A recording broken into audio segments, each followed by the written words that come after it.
of 3 hours. I know it sounds like a long time, but we're going to have a fantastic, fantastic time. Let me share with us a couple of housekeeping elements just for us to be able to manage this evening. First and foremost, ladies, the format we're using is a webinar format. So you may notice you're not able to turn on your camera. That is very deliberate, and it enables us to be able to manage the room a lot better. However, you're still able to interact with us, and we'll have a Q&A after each speaker. We'll have a Q&A. So you'll be able to raise your hand at that point, and then once you are called on, then you can unmute and make your question or your comment to the speaker.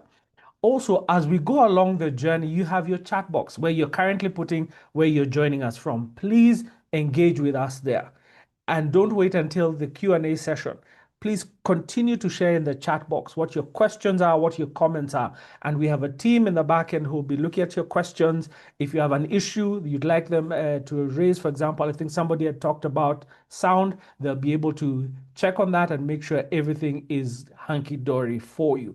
But also we'll be able to pick your questions and comments from there. And even sometimes when it's hot in the moment, it is a great time just to put it in the chat box, and we'll be able to engage with it. Again, I will invite us to engage. This session is for you to experience. It's also an information session. As you hear in the comments from the presentations by our speakers, please share your thoughts and comments with us, and we'll be able to engage with you and hear from you. But also make sure you take lots of notes. Make sure you take lots and lots of notes. Now, I want to invite Frida. I saw there was a gentleman who was about to make a presentation. If you could put up the video, and I want us just to capture him as the last speaker, or rather our first speaker for today. If you could just put that video of David, aka Nameless, and we just hear what his insights are, and then we'll come back into the session and pick up with our first speaker this evening. Once again, karibuni. Frida, if you could put up the video for us. All right, briefly, give me a minute. Let's get that on. Good. As Frida is doing that, let's continue. I see the questions and comments. Thank you very much. We do have a Q&A section on the bottom icon of your screen. Also put your questions and comments there. We'll also be able to pick up and engage with them. Yes, for those who are in business, please also tell us what you do. I love, Stephen, you've even put your contacts. Again, it's always important as an entrepreneur to be telling us what you do so that we are able to pick up with you and hear what you are doing. Excellent. Frida, whenever you're ready, we're good. All right, Kingori, I'm getting that up, but meanwhile you can just proceed. Excellent. So I'm seeing a couple. I see Clementine, founder, Espresso on Wheels. We sell specialty coffee at corporate and private events. Excellent. Susan, here, you're just starting your business and it's scary. Thank you for being so vulnerable. And those are the things we'll be speaking into this evening. Let me pick a couple of more. I see in Katha, you import and sell cars on behalf. You're also in real estate. Fantastic. Josephine, you are a lash artist. Interesting. We need to hear what is being a lash artist. I see another very interesting one for me as a man. This one I want to see. Somebody talked about 100% human hair. Brilliant. And it's learning what people are doing and how they're engaging. Good people, let me not hold the good stuff back. Let me get us ready to hear from our first speaker who is currently in the room. She is a lady who does not require much introduction, and she is really the reason we are here. And I want to just share very briefly with us about this wonderful lady. By way of introduction, she is Waceke Nduati. She is a founder of Centonomy Limited, and really the reason why we are here this evening, and we continue to appreciate her for biting the bullet and starting this journey. So you're hearing not just from a trainer, but from somebody who's done the work of being an entrepreneur and building a successful business. Centonomy is a company she started in 2009. So we're talking about almost 16 years, 16, 17 years of Centonomy. And she started Centonomy to help people build wealth and grow sustainable businesses. Waceke is also an author, an entrepreneur, and a leading voice in financial literacy and entrepreneurship, having impacted over, get this, 500,000 people across East Africa. Today, she'll be taking us through mindset, and it's a key pillar in building a successful business. Ladies and gentlemen, please put together your virtual hands and welcome Waceke Nduati. Karibu sana Waceke to share with us on mindset. Thank you, Kingori. Is 6 o'clock? I think 6 o'clock is evening, right? Yeah. Yes, it is evening.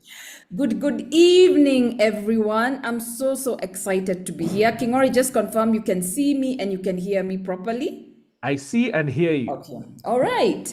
So as Kinyanjui said, I'm Waceke Nduati. I am the CEO and I am the founder of Centonomy. And sometimes when I now say that, because Centonomy has been, it's 17 years. It's a 17-year business. And why did I start Centonomy? Why did I start the Centonomy Entrepreneur Program?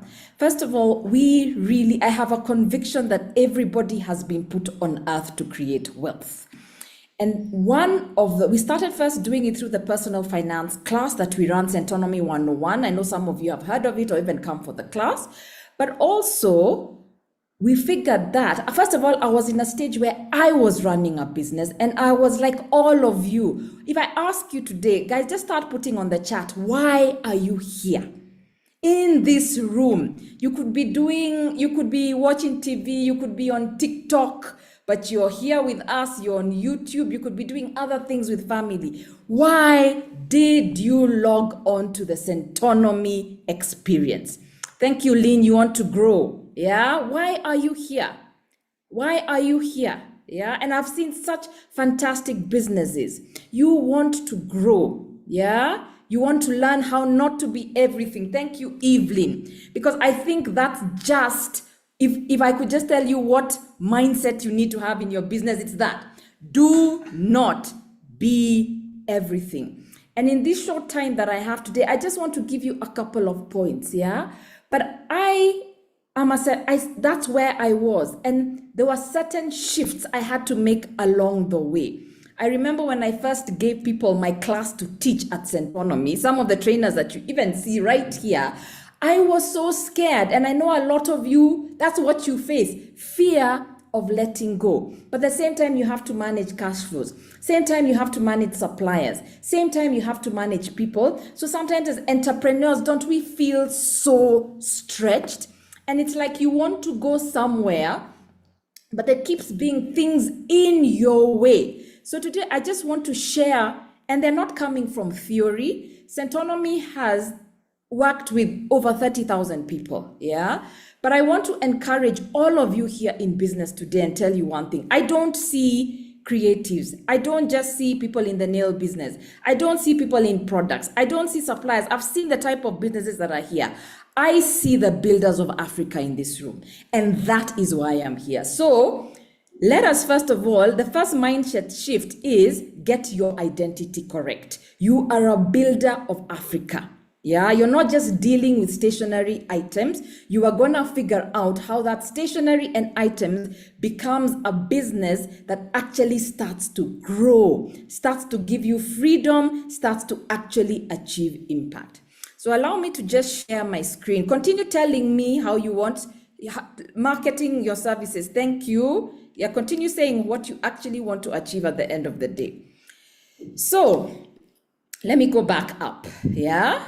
And just start with something that is very personal to me. How many of you can actually step away from your business and it runs? Today, something happened for a week, and the business actually runs. How many can actually do it? Or what you can actually share with me on the chat is, as I do this, is what would actually happen if you stepped away from your business for a week? What would happen?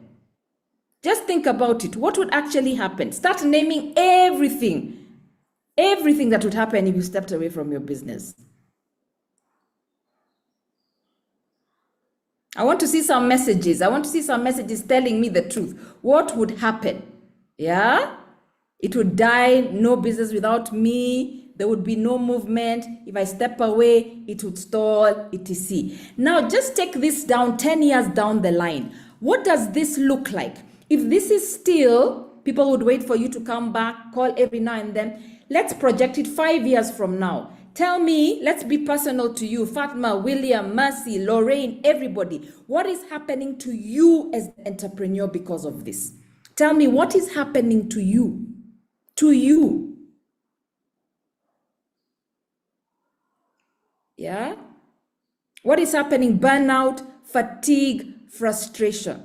Can't switch off your mind. So I think with entrepreneurs, passion is not our problem. Ideas are not our problem. And in class, I like telling people, you can be passionate about something, but you have to be just as committed to building something around your passion that actually gives you the freedom. Now let's turn this around. However, in 5 years, what would you like your business to actually give you? I mean, we're not here just to work for just because we are passionate about it. Yeah, this is not going to be a passion talk. Yeah, passion is not a problem. We're overflowing with passion. What would you like for your business to do in 5 years for you? You. Because when I say business is a wealth creation vehicle, the way we define wealth in Centonomy is you can step away. So for example, if you had a salary and you work for somebody else, you can step away from your job and you still have savings and investments that pay your bills. So the same thing applies for a business. You can step away from the business and the business still runs. So because I've seen it, I'm seeing financial freedom. Buy my time. That's what I want to keep you in mind. Because Centonomy is not here so that your hustle can survive. Centonomy is not here just so that your bills can be paid. Centonomy is here because of the things you, not me, not Frida, not King Ori, are saying you want to have in your business. You want to retire, financial freedom, you want to scale, quality of life, stability. And I can tell you 17 years later, you can have that life. But you have to be so intentional about the continuous journey of keeping your business in the state that delivers that. So business is not about how much products you sold today. Business is not about, you see the things when we talk about business, we are talking about the challenge of today. The challenge is just part of the process, but business is that. What is the journey to financial freedom through my business? What is the journey? And for me, it looked like this. Go on holiday. Yeah? If your business if you can't go on holiday, if you can't step away, and it's okay, I didn't put these words to scare anybody, so please don't log off. But if you cannot go on holiday or step away for 3 days, for 2 days, for a week, take some time for yourself. You don't own a business, you own a crisis. Okay? So crisis people, are we all here? Because that is why we're here. And that is why Centonomy exists. Because I was there and you realize I am everything in the business. But when you're everything in the business, you're also the biggest bottleneck in the business. The reason the business is not growing is because of you. Yeah, because you are holding everything together. Yeah, the crisis is scaling, stability. I can see some people are already relating to that. Yeah, so I'll take questions after I finish my segment. Yeah, so please understand, we may think we're everything and it's a good thing, but actually when you are everything, you are significantly holding back the business. And I've been through so many journeys with this, letting go of certain things. There's a portion of the business, I was not even the CEO of my own business. I'm back to being the CEO to take the scale to a different direction. But even that, being ultra conscious of it cannot be me. Okay, so are we ready to get started? So I hope you recognize that. And the first thing you have to understand, the words we use, self-employment, hustling. Self-employment is a job you can't quit. Because back to what we have said, you are actually everything. And there's a big difference between being self-employed and being an entrepreneur.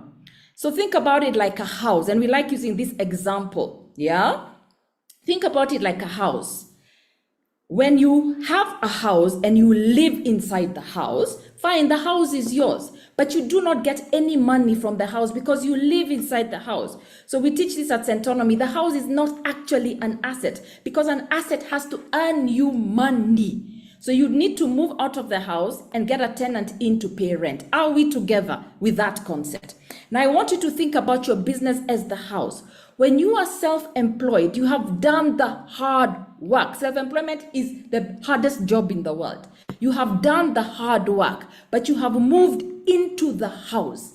Because you have moved into the house, you clean the floors, you clean the dishes, you mow the grass, you do everything in the house, you choose the furniture, you choose the curtains. The house cannot function without you, but you never really gain the benefit of owning a house, meaning you don't put a tenant in there to run the rent.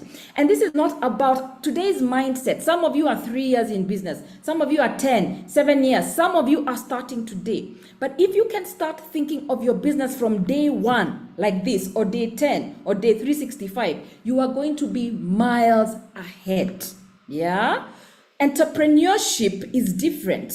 Yeah? You build it so you can leave it. You build it so it can make money for you. Today, Waithaka is going to talk to us about money. You build it so it can make money for you.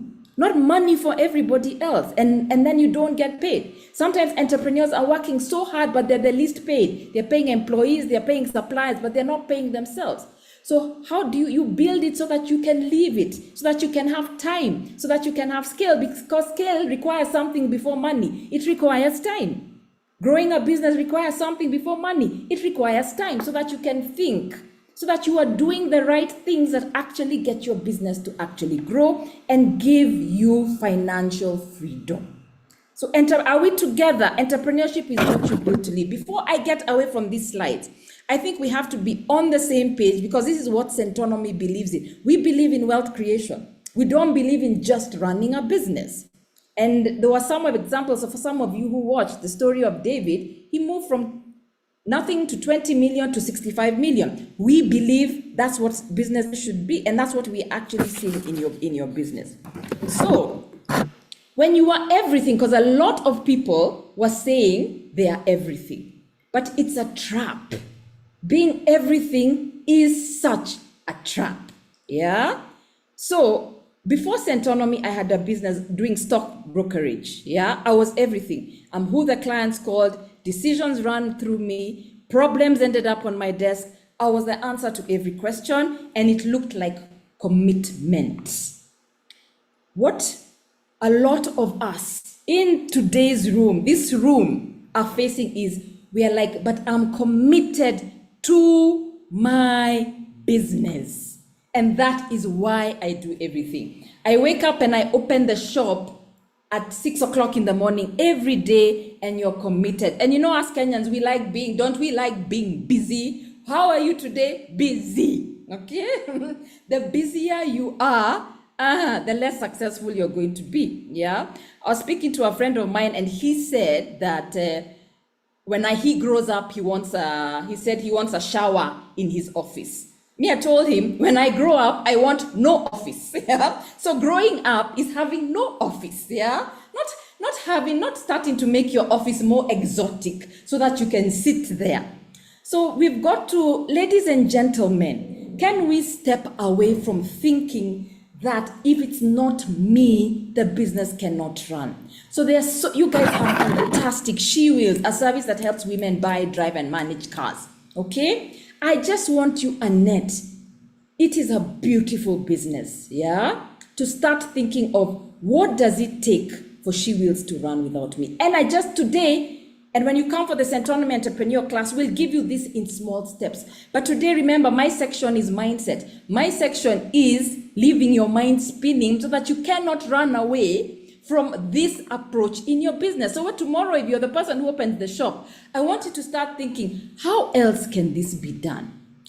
let me give you an assignment. Please go and write everything you do. It's coming up shortly, and I'm going to make you do the calculation. You know, I'm a person of maths and money, so everything has to link to money. Yeah? So, being willing to be nothing. Be nothing. Someone was asking, how do I structure? Imagine yourself as nothing. That is where structure begins. When you stop imagining yourself there, it is the beginning of structure. You know, through the years, people overcomplicate this word called structure. We hear it and we think it is so scary. We think it's going to make me do things that I am not good at. It is not. It is going to help you identify the things you have been avoiding all along. That is why sometimes structure seems scary, because it pokes at what have you been avoiding. Yeah? So the business can start running. Not everything tomorrow, but in small steps. But you have to make a decision.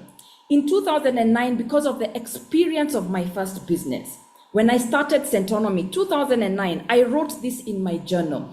This business will run without me. Now, ladies and gentlemen, before we proceed, can you write? Frida told you to have notebooks.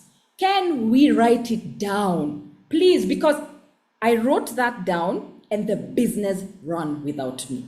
Because it doesn't start with us heaping loads of information on you. It starts, can this business run without me? So ladies and gentlemen, yeah, can this business, please write, this business shall run without you. Okay, let me tell you why it shall run without you.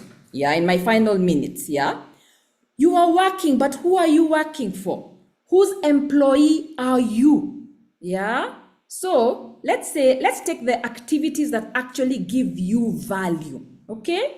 So, and please let me know that we are together as I speak about this. What you are worth. Yeah. Let's say you went for a client meeting and you closed a deal of 120,000 shillings. How much time have you spent? 3 hours. So the time there is 40,000 shillings per hour. Are we together? Yeah. Are we together? If Kingori nods, then I know we are together. Okay. So you go, that created value, it created revenue. Yeah. Now, if you understand this concept, you'll understand why you don't have money in your pocket. However, 3 hours a day, you are doing work on non-essentials, opening the office, check signing, chasing, problem solving, and you are so tired, but you come and you spend very little time on what is value. So if you're working 3 hours a day, yeah, on non-essentials, in a month, you're spending 62 hours per month.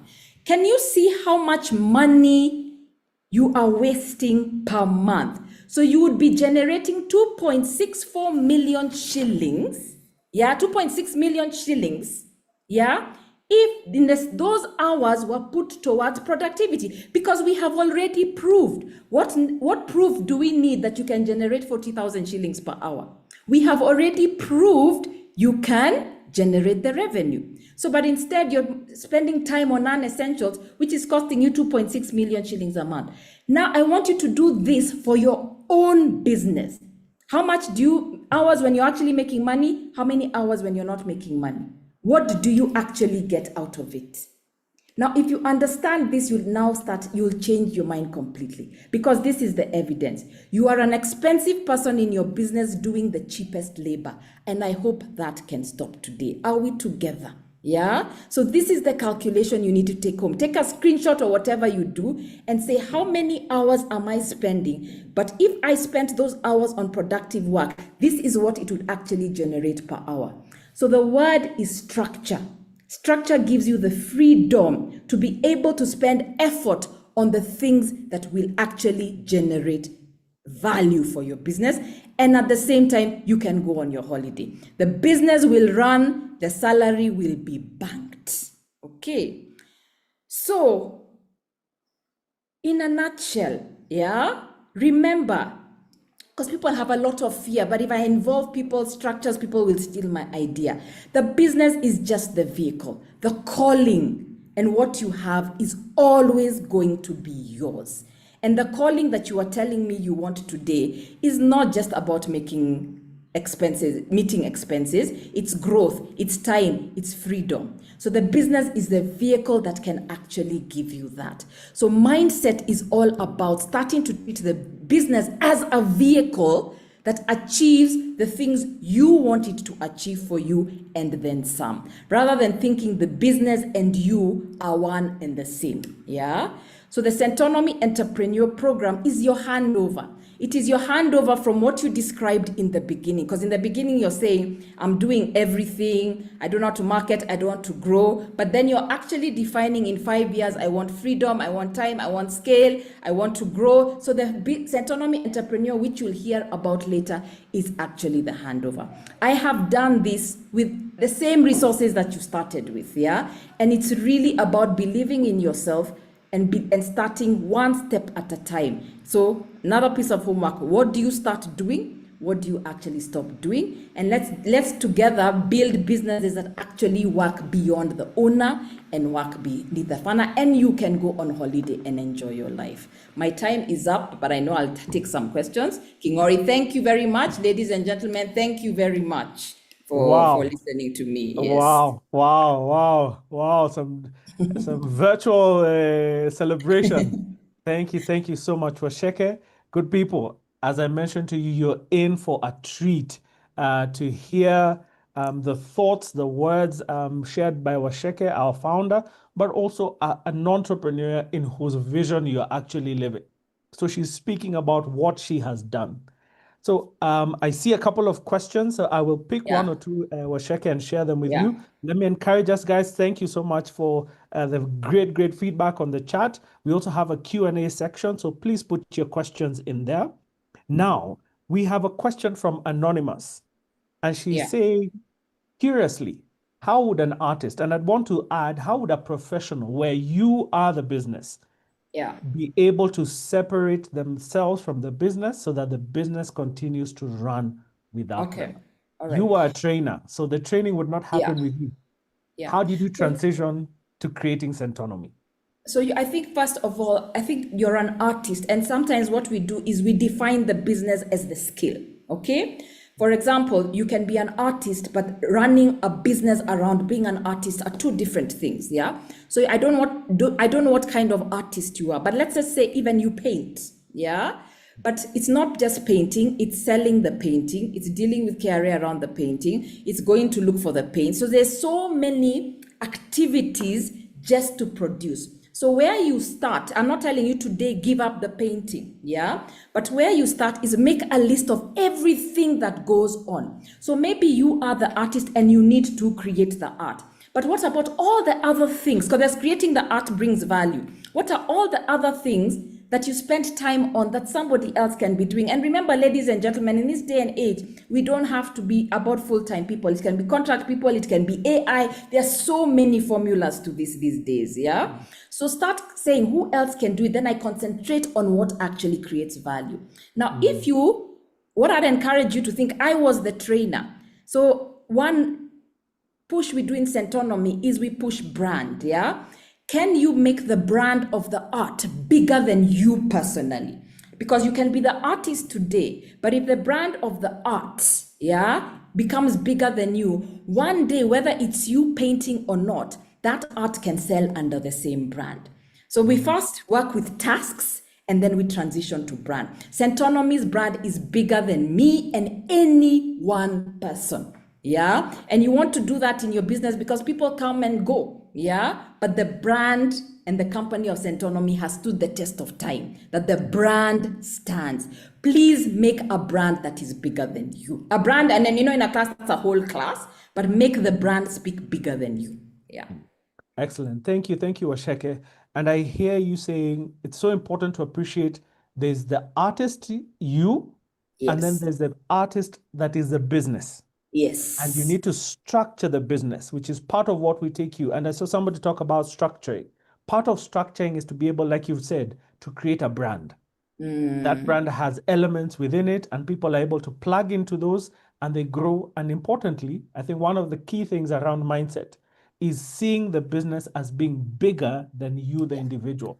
Yeah, absolutely. Fantastic. Absolutely. And Fantastic. I think that Thank will you. relate to everything, even how you value yourself. If you can Yes. allow me to add, we underestimate our own value because we don't do that. We don't do that separation. So even in the calculation I did, you can now start seeing my value could be more. I could even pay myself more if I just concentrated on the art, if that's what creating the value, and leave these other things. Yeah. Excellent. Now, a compound question, which I'm going to Yeah. try and put together a couple of concepts. You started your business transitioning from employed Yes. into business. Again, also in a time when that was not the most popular thing to do. Yeah. Yeah. Secondly, you're a lady in an African context. Yes. So there are already a lot of stereotypes. Mm-hmm. How did you overcome the fear Okay. and the stereotypes to be able then for us to be celebrating Centonomy 17 years Okay. down Okay, the that's road? wow, that's a deep question. Do you have like an hour? No pressure. So I'll start with the transition from self-employment, from employment to entrepreneurship. Yeah. Yes, first of all, I think everybody please understand fear, the emotion will be with you no matter what. I think that's just one of the things we have to accept. It never quite goes away. And every time you're taking a different level up, fear actually shows up. But I would say if you are employed now, test. So do not, just because you have an idea, leave your job. Test it out on your Saturdays after work. That concept you have in mind, test it out. Then when you've tested it out, 1, 2, 3, a couple of clients, something will instinctively check in and say, when it reaches that point where you say, if I put my full effort here, this could really go. That's the point to go. What will not happen is that your business is going to pay you the same amount of salary your employer is going to pay you. That's when you leave. You will never actually start. So a point does have to come that you actually go for it. But here's what I want, the mistake I made. I went and set up a business that sort of looked like my employer. I had an analyst, it was a stockbroking business. I had an office, etc. Please, before you spend money, because I wasted a lot of money, what does the business actually need? And I came back and realized I had to close the office. It just needed a laptop and a mode of transportation and an internet connection. I never needed the people, etc. So don't spend money too quickly. Just start your business extremely basic. And now so many businesses don't even need a physical premise. So please don't stretch that. Yeah, don't stretch yourself with that. The fear of first of all, being an African woman, being an African woman running a business. At first, I wasn't, to be quite honest, Kingori, I wasn't aware of it. But later, I would realize I'm being pushed down on price. So where it showed up, ladies, is price. You're being pushed down on price, but a male equivalent who is not as good as me is not being shut down on price. So I got over it in a very unique way, okay? One day, I think I'd had enough of it, and the guy asked me, why should we pay you this amount of money? I said, I am the best. And of course, the fear rose up in me. How could I actually do it? But the thing is, I think as women, we were not taught to call out that we are the best. And being the best does not mean somebody else is not the best in what they're doing. Let them be them. But ladies, please do not be shy to speak about what you are good at, boast about it, talk about it on social media, because nobody is coming to do it for you. Once I started seeing myself as that, the market started responding accordingly. And now when we go and pitch in Centonomy, I'm proud to say we are definitely not the cheapest in the market. We are not. People don't come to Centonomy because we are cheap. But we are really good at getting the transformation we can. So no matter who you are, even guys who face this, please just make sure nobody can pin you down on your delivery to your customer. Okay? But the world is changing, Kingori. Let me also answer that now. Being a woman, an African, an entrepreneur is proving now to be a strategically strong advantage. Again, there's a lot of focus on women and women in business. So women, do not also be shy to use that To use that, because I guess they want now, let us catch up to the rest of the world. To the gentleman in the room, that does not threaten you at all. But I guess it's now saying, now let the playing field be equal to everybody. But for me, as King Ori, I'll just start with all the businesses represented today. For me, what is pushing me in Centonomy is you guys. I want you guys to be the next African businesses that we talk about. We stop talking about Google, Facebook, and all that. Yeah, we talk about the people actually in this room. Yes. Yeah. The best response I can give is the one Wanjiro has given, and she's just saying, Thank you. yes, Thank you. thank you Yeah, so much, thank Waceke.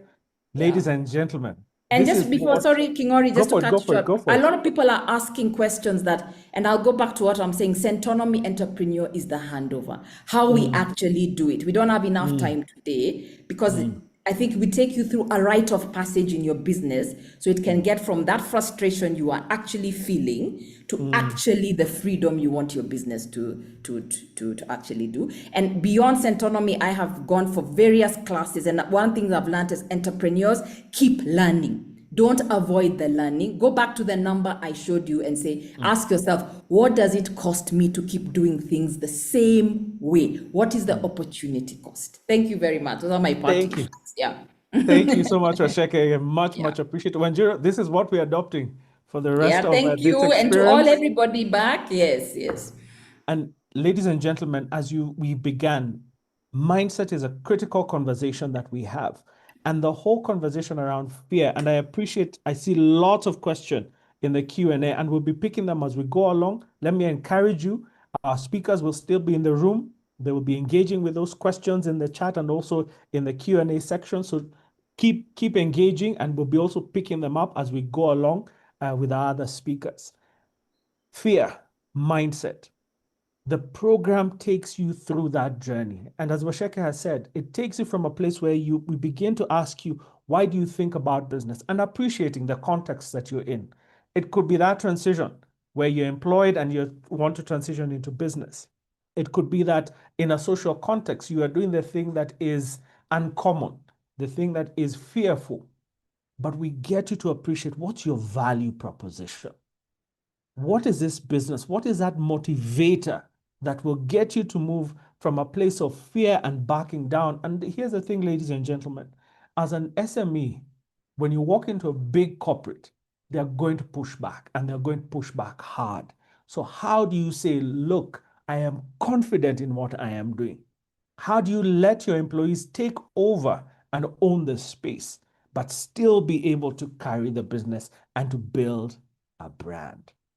So all of these are conversations that we will be having in the program and take you through very specific units. And I'll encourage us to hold on because there'll be a more detailed reveal around what the program actually takes us through.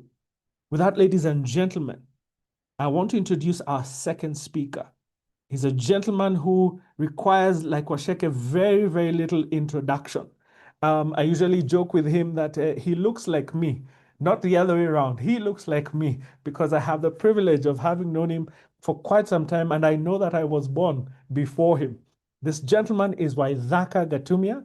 He's a seasoned trainer and a content specialist with over a decade of experience in personal financial management. I've seen a lot of questions around this. How do I manage my finances? What do I do with debt? He's also a big proponent around entrepreneurship and career development. And today, ladies and gentlemen, he will be taking us through one of the most critical areas in business, the whole conversation around money. So please put your digital fingers together, our Gen Z greeting for Mr. Waithaka Gatumia. Welcome very much to Waithaka. This is the My mantra brother, for this evening. I'm trying to be as handsome as you. I'm trying to be as handsome. I don't think it's possible, but I don't get this thing. Maybe someone will explain. It's Gen Z, bro. It's Gen Z. Karibu. Good evening, everybody. Good to see you all. Good to see you guys. Sheke, amazing job as always. I needed that. I'm in the field now. I'm out there. Man. Business owners, it's so great to see you here. Well done. I love that you're open and willing to learn and to build. when you see thousands of people like this talking about business, it's really exciting to be there.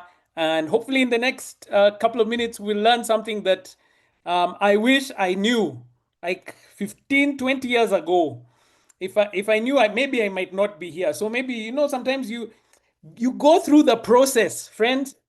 It's a process of discovery. You've talked with Waceke there for a couple of minutes. She started one business and ended up in a different one. I started in one career and ended up in a different one. So go through the process, right? It's really important that we should think through these matters, be clear about them in our mind, that you won't get it right every single day. And one of the strengths of business owners, entrepreneurs, is that they are people of faith. Now, I'm not just saying religious faith, although that one is very important. Entrepreneurs are people of faith because they believe that they have a product or a service that someone else in the world will be willing to pay for. So I really, really appreciate you. You are a person of faith. You must believe it, because no matter what, there's no guarantee as far as businesses are concerned that there's going to be a customer. And so you have to walk out in faith. You must believe, I bought these cups from wherever they were made. I am going to go out and somebody else will be willing to pay for it. That's you. So no matter what it is, walk out in faith. However, my friends, we do not walk in blind faith. And I think that's where the major difference is. We are not walking in blind faith. What the Centonomy Entrepreneur Program is going to do for you is give you direction within which faith functions. You must have something that your faith is based on. It's not blind faith, but you still require faith. So let's get to work. I want to talk a little bit about money, and then we'll take some questions along the way. Really excited to be here. Thank you for this thing. Somebody will explain it to me. When my daughter comes home, I'm sure I'll ask her, what is this thing? Great. So I'm going to share my screen now and we get to work, friends. Let's get to work. Okay.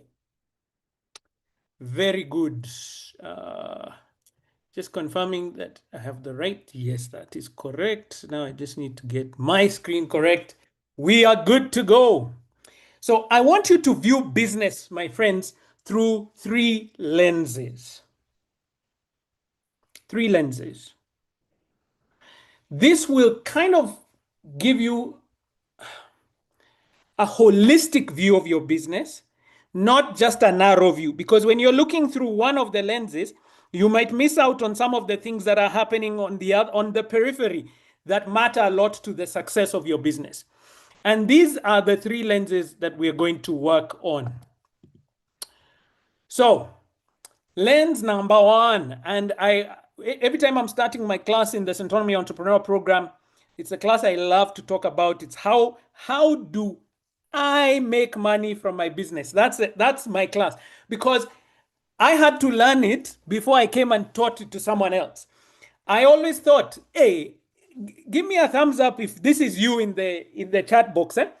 It's my business, so it's my money, isn't it? It belongs to me, so it's mine. One of my biggest mistakes in business. I thought that because I own the business, everything is mine. No, my friends. Don't be lost like me. Don't. No. It's your business, but it's not yours. It's not your money. So, first lens that we're going to look through as far as your business is concerned is the lens of profit. In the class, my friends, I usually start off the class by defining profit as the one rule of business. Although for us Africans, we usually have two rules. You might need to come for the class to find out rule number 2. But this is a universal rule of business. If you want to write it down, write it down. The aim of every business is to generate and maximize profit. Are we together? So when you hear the word making money, I don't mean money just coming into the business. You're actually creating a difference between the costs of running your business and the sales that are in your business, the revenue that is coming in. There is a gap. That means that you're generating a profit. But the rule is The aim is to generate and maximize profit. So you have to look at your business through the lens of profit. The second one is cash. Now, if you've ever had cash is king, not just in your personal life, in business, this is key. Cash and business are not the same. And I'm going to give you a small case study that I noticed as I was preparing for this talk. Hopefully that will give you some perspective on that. So profit, which means that you have made a sale, somebody has promised to pay you, is not the same thing as somebody actually paying you. Good evening to everyone who's watching, who has ever been given what is it called? You've been given a period of time before your payment comes. That credit period, I don't know how many of you have ever been in the valley of credit periods where you were promised, you did the project and you are expecting 5 million shillings in your account and you're expecting it for 30 days, 40 days, 50 days. Cash is king. That's all it is. That's what we are trying to find out here. Yes. Let me move on from that very tough position.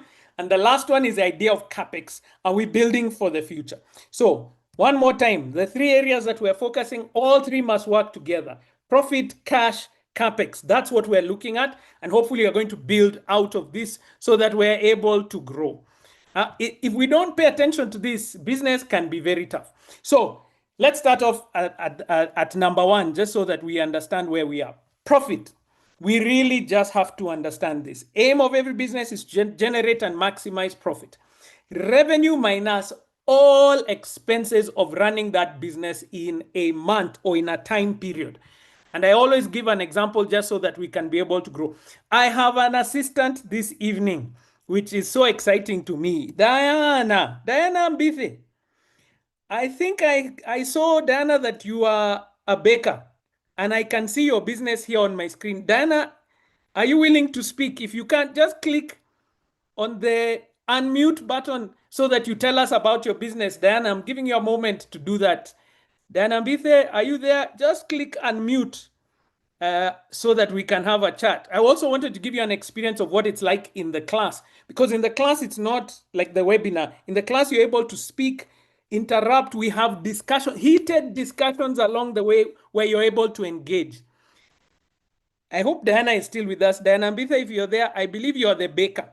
I saw Diana in the chat box who is the baker. When you are able to speak, just click on that unmute. If it doesn't work, it's okay. We shall keep moving. So, my dear friends, let's do some quick work here on the screen. So Diana sells cakes. She's a baker. She's told us this in the chat. And so we're going to work with Diana's business. Whether she's here or not, we are speaking on her behalf.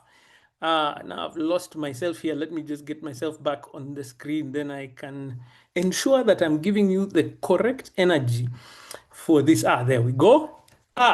So Diana sells cakes. In case you've never tasted Diana's cakes, they're perfect. They are excellent. They are, just the right texture, everything, the taste, the level of sugar, all those different things.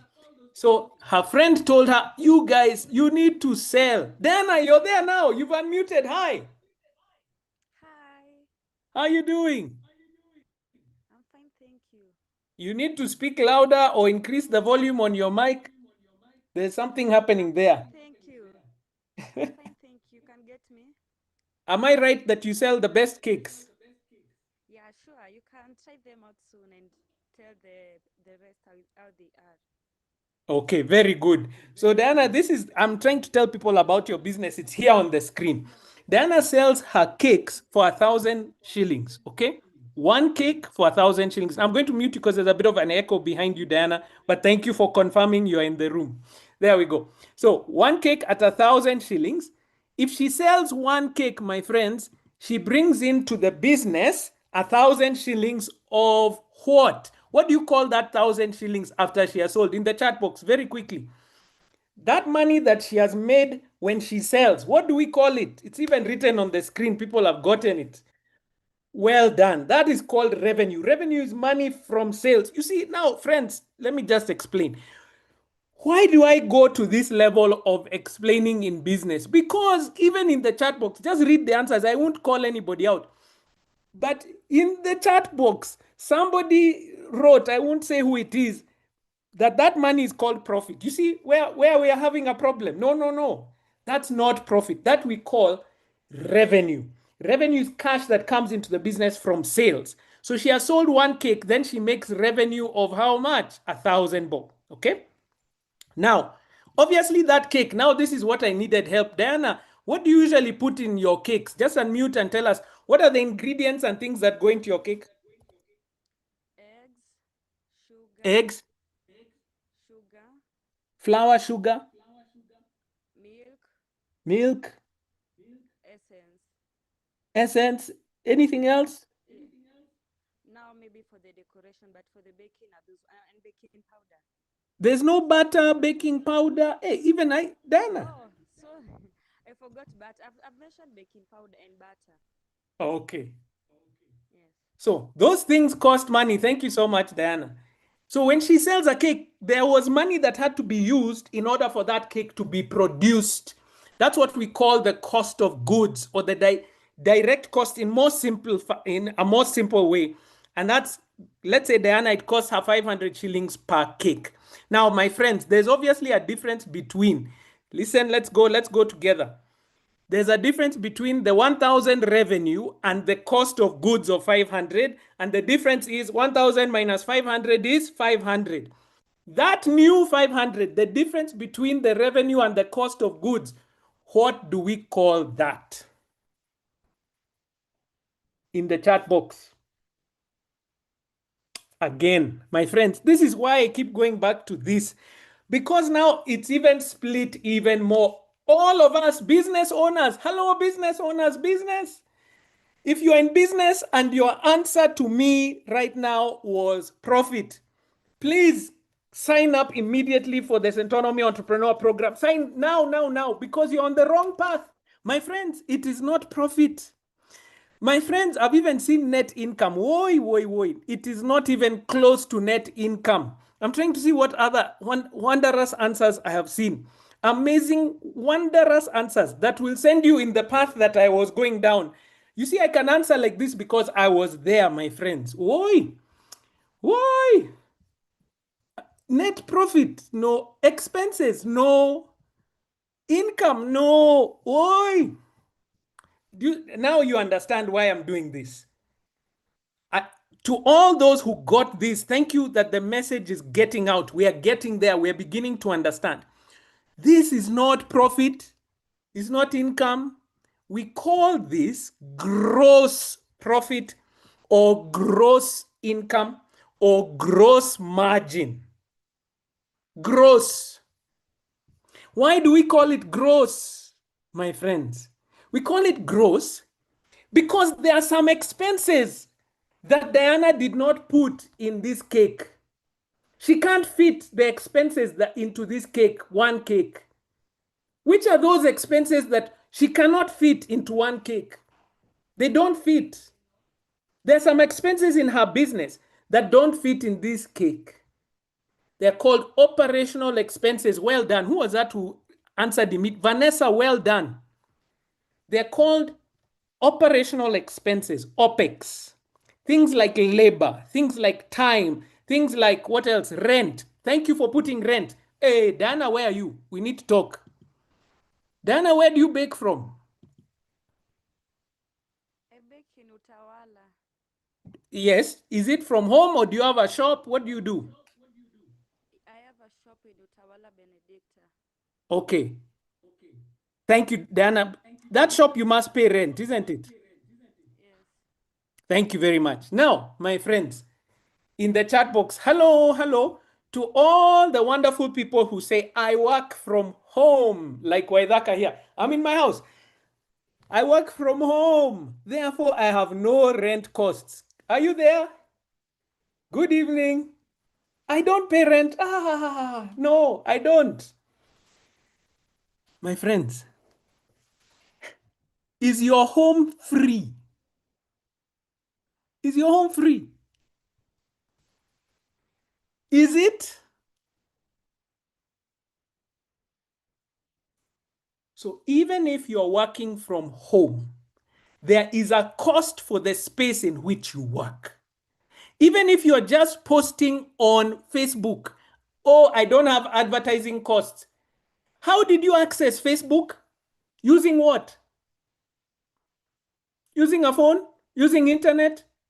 Is it free? So there are costs that go into this business that are there. I have just one more question. This is the one that usually gets people. In this room, I can see you. Hello, good people. I'm in business, but I don't pay myself. Hi. I don't pay myself. Oi, oi, oi.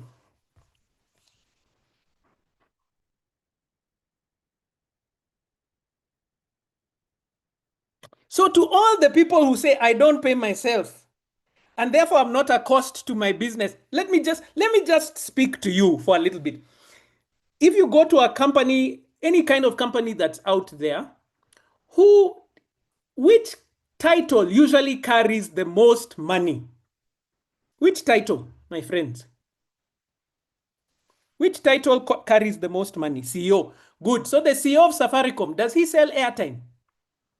The CEO of Safaricom, does he open a Safaricom shop? Does the CEO climb a mast to fix and do the engineering work? Does he do that? No. Okay, good. What does he do? Or he or she, like our wonderful CEO here at Centonomy, Waceke, what do you think she does? Do you think she's busy preparing tea for the team? What do they do? What do you think she does? Okay. And yet they are paid the most. So I have a question for you. All the people who say, I don't pay myself. Okay. In your business, who does planning, strategy, capital growth? Who is the person doing all these things, my friends? Who is it?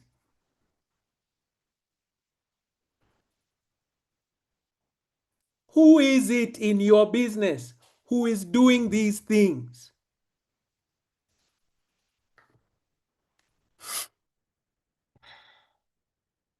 So, who in that scenario should be paid the most?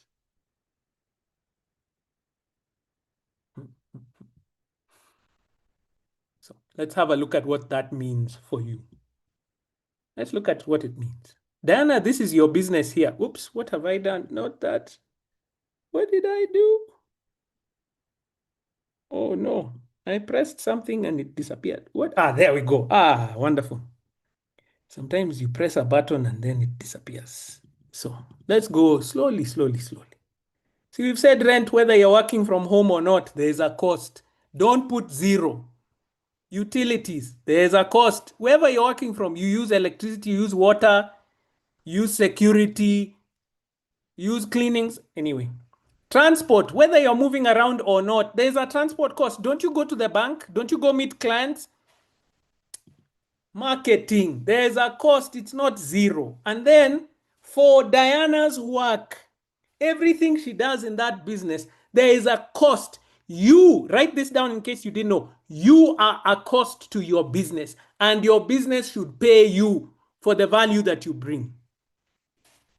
I learned this from an entrepreneur who came to speak at one of our events here at Centonomy, and the guy told me, I did not quit my job to come to be a businessman and earn less. So in his mind, he already knew, when I'm becoming a businessman, the aim is to earn more. Did you get into business to earn less? Was that your plan? So Diana must put down her value as a cost to the business. Put it down. Because when you fail to put your value down into the cost, you cannot calculate profitability of your business. You can't. So this is what I'm trying to say. If you don't put it down, you don't know if your business is profitable or not. If you have not put down all the costs of running your business, including you. So Diana's business, Diana, you can confirm with a thumbs up. every month, whether she sells a cake or not. Can you see the amount that it costs at the bottom there? Somebody just type in the chat box. Can you see that number there? I just want to confirm. How much does it cost to run her business every month, whether she sells a cake or not? In the chat, quick. Can you see it there? 50K. That's the cost. So what does that mean? If Diana only sells one cake in a month, please, let's just be very clear. If Diana, listen, if Diana only sells one cake in a month, she does not make, the business does not make 1,000 bob. It brings in 1,000 bob of what? Revenue. The business doesn't make 500. It brings in a gross profit of 500. And therefore, if Diana only makes one cake in a month, my friends, what does the business make that month? If she only sells, one cake in a month, what does the business make? Can somebody type in the chat box? Please, we are not being general. It loses, and it loses how much? Please, it does not make 500. It doesn't make 1,000. It loses 49,500 shillings. That's a loss. And that loss is either paid from your pocket or from somewhere else. So what must Diana do? Business owners, come on, tell me, what must she do?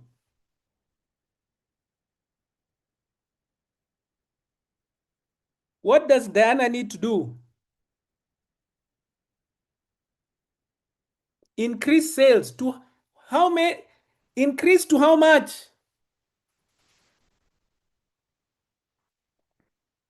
How many cakes does she need to sell? Give me a number. Business owners, we don't talk in general. We talk in numbers. Okay, good. Let's stop responding now. Thank you. I wanted to stop here. I want you to look at the screen. We have had a meaningful discussion about Diana's business because we are looking at the numbers. My friends, if Diana's cakes are the most tasty cakes in the world, but she only sells one cake in a month, is she in business?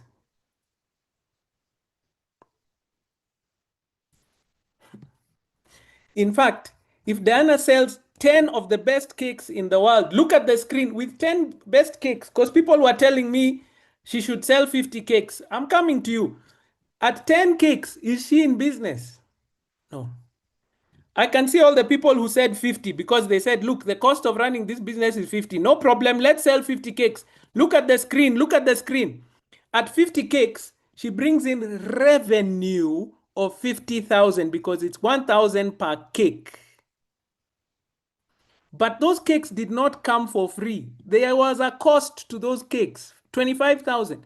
Therefore, she has a gross margin of 25,000. Therefore, she's making a loss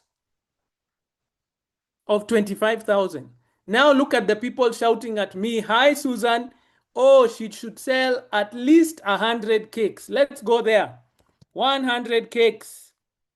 At 100 cakes, my friends, she's selling 100 cakes. She's bringing revenue of 100,000.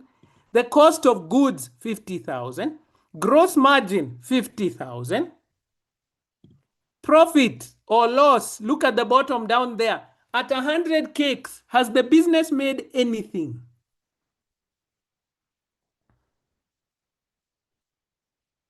No. Zero. Zero, zero, zero. The business has made nothing.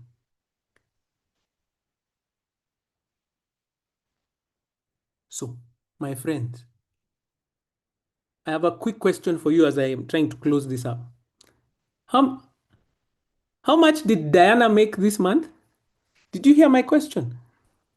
How much did Diana make this month that she sold 100 cakes?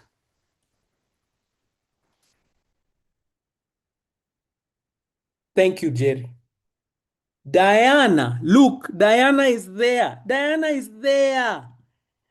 Diana went home with 40,000 shillings. The business made zero.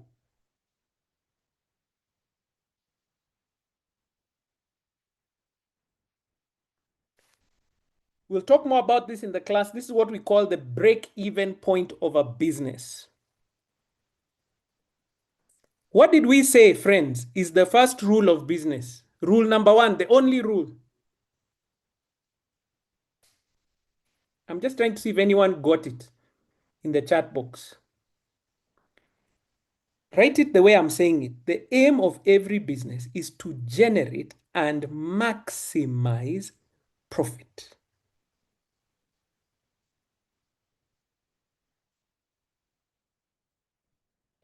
According to rule number one of business, Diana has not done anything as far as business is concerned because she's yet to generate, yet even to maximize profit. Now I can see all the responses that you're giving me. I want to just give you the main points and then we close and take some questions. Listen to what I'm saying. All these numbers we can change, but they have an effect. My friends, I can see somebody saying, Diana should sell her cake for 3,000 bob. No problem. That's a business choice you can make. It is a choice, a decision. But I want to ask you, you are a consumer, aren't you? You're a consumer. If you go to, let me not even use a general one. All of you who drive, when you go to the petrol station nowadays, how do you feel when you see the petrol price the way it is? Last week, the petrol price was a different number. This week, what tends to happen? Do you tend to spend as much as you used to? Or will you reduce how much you drive? If you, my friends, if you go to the supermarket and you find your favorite cake is now 3 times more expensive, will you buy it? 3 times. It used to be 1,000, now it is 3,000. What happens there? Now, does that mean as a business owner, I cannot change the price of my product? I can. But it has an effect now on sales. But no matter what you do, what is the rule? The rule is the aim of every business is to do what? To generate and maximize profit. So all of us are going to try and change productions, change pricing, change the costs in order for there to be profit. But I will say this, one cost that we are very quick to give, isn't it? Let's say this was now 99 cakes. One cost we are very quick to give. One. What do we usually do? The business has lost money. In the chat box, what do business owners usually do? Oh, now we haven't sold enough to make profit. We have made a loss of 500. What do we usually do? In fact, let me make the loss even worse. Let's say she only managed to sell 80 cakes. Oh, what do we usually do that month? You cut costs by doing what? Don't say we reduce the cost of labor, Valerie. You say you cut out your own money, isn't it? Why is it that you are the first to get off that list? Why? Are you in business just to pay your employees?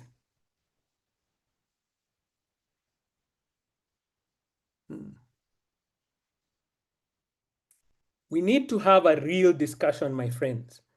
Because if you're not doing this, if you don't have these numbers in front of you, you can't make decisions about your business. You cannot. So let's stop playing around. Let's get real about our business. Profit through our P&L. We'll talk about CapEx, which is, for example, if Diana decides to buy an oven, the cost of that oven doesn't come into your P&L. It goes into your balance sheet. But it is represented by the depreciation of that oven, the reduction in value of that oven in your P&L. It is a cost that you can put in there. But when you talk about your profit, it begins to show the efficiency of the operations that you have there. So can we reduce cost as much as we can, but not reducing it artificially? In fact, let me just remove this for a second. My friends, if you had an employee and it was a bad month, you didn't make as much money as you hope, do you go to that employee and tell them, oh, you see now this month things went wrong, we can't pay you? What do you think that employee is going to do? I want you to apply that same level of care that you give to your employee to yourself. I do not want you to ever reduce your value. So even if that month, and I learned this from Waceke, even if that month the business couldn't pay you your 40,000, it is a debt. That business, when the money comes, must pay it to you. That money just didn't disappear. It owes you, the business owes you because you worked for free. Okay, hey, Kingori, if you let me talk, I will teach the whole class. Anyway. Let me give you 2 minutes, then I'm you done. wrap it up. Excellent. Excellent. So your Yes. profits can look healthy, but they might be misleading, especially because of this new issue. My friends will talk about it in fact, we have 4 classes that will assist you to understand profit, cash flow, and capex. And each is taught by an industry expert who's going to help you out. Here's the problem. Actual money in and out is where the issue is. Capex is not the same thing. If the money is not in the business, even if you have made the sale, invoiced, they have promised to pay, you can be in trouble. King, I want to give this quick example here, just very quickly, so people can understand. Go for it. I saw this online. I was like, I must share this example. I have to. Now, where is it? Ah, there it is. Good.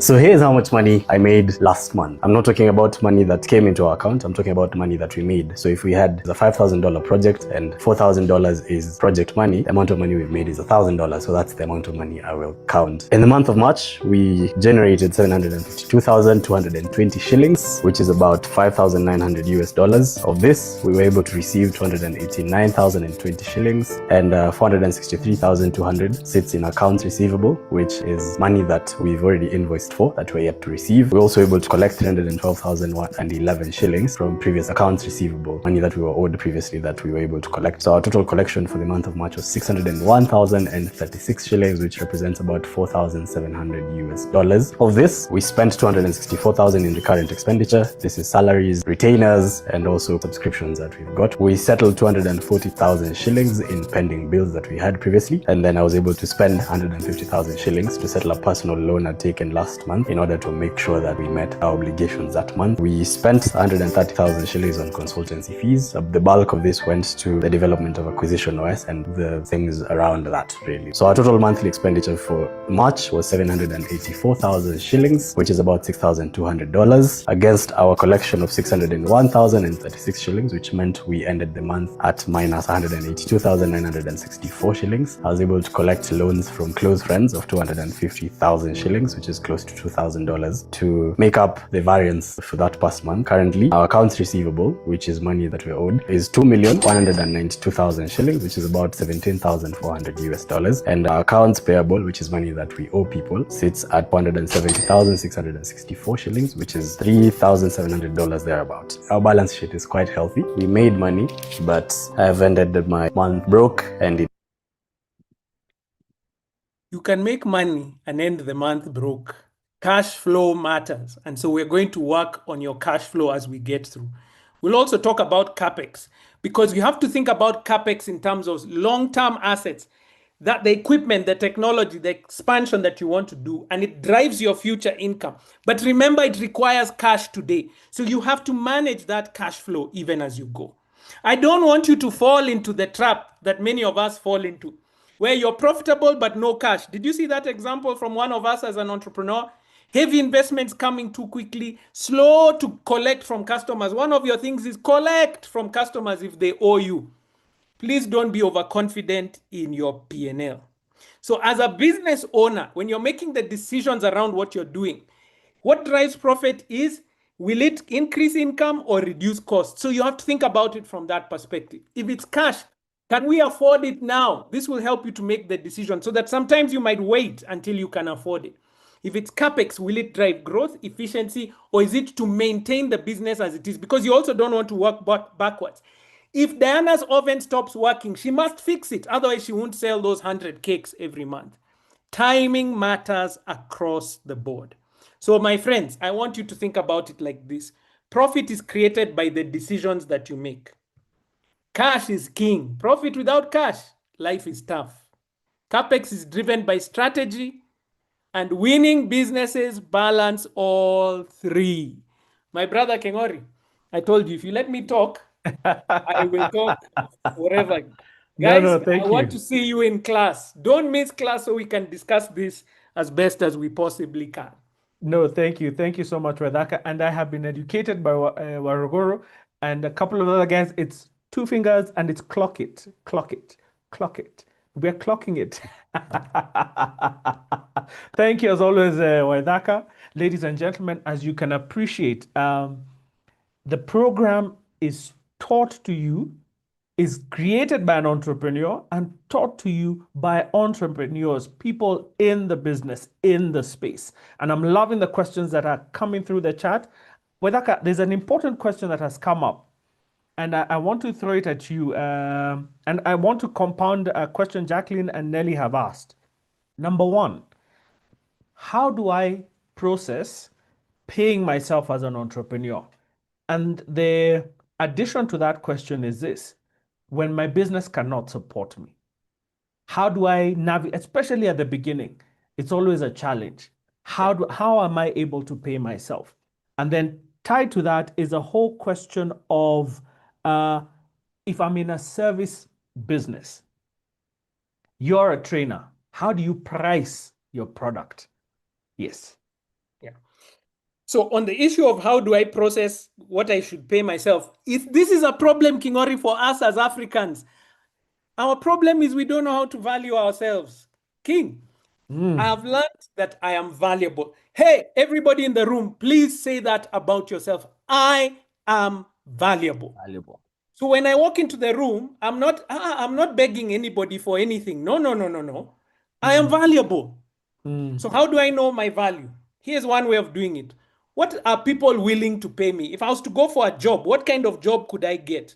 And what I'll say is, let's say my job is valued, let's say where I was working is valued at 100,000. That is a level of value. It's a benchmark from where I am. If somebody is willing to pay me 100,000 to work for them, that's a good measure of my value.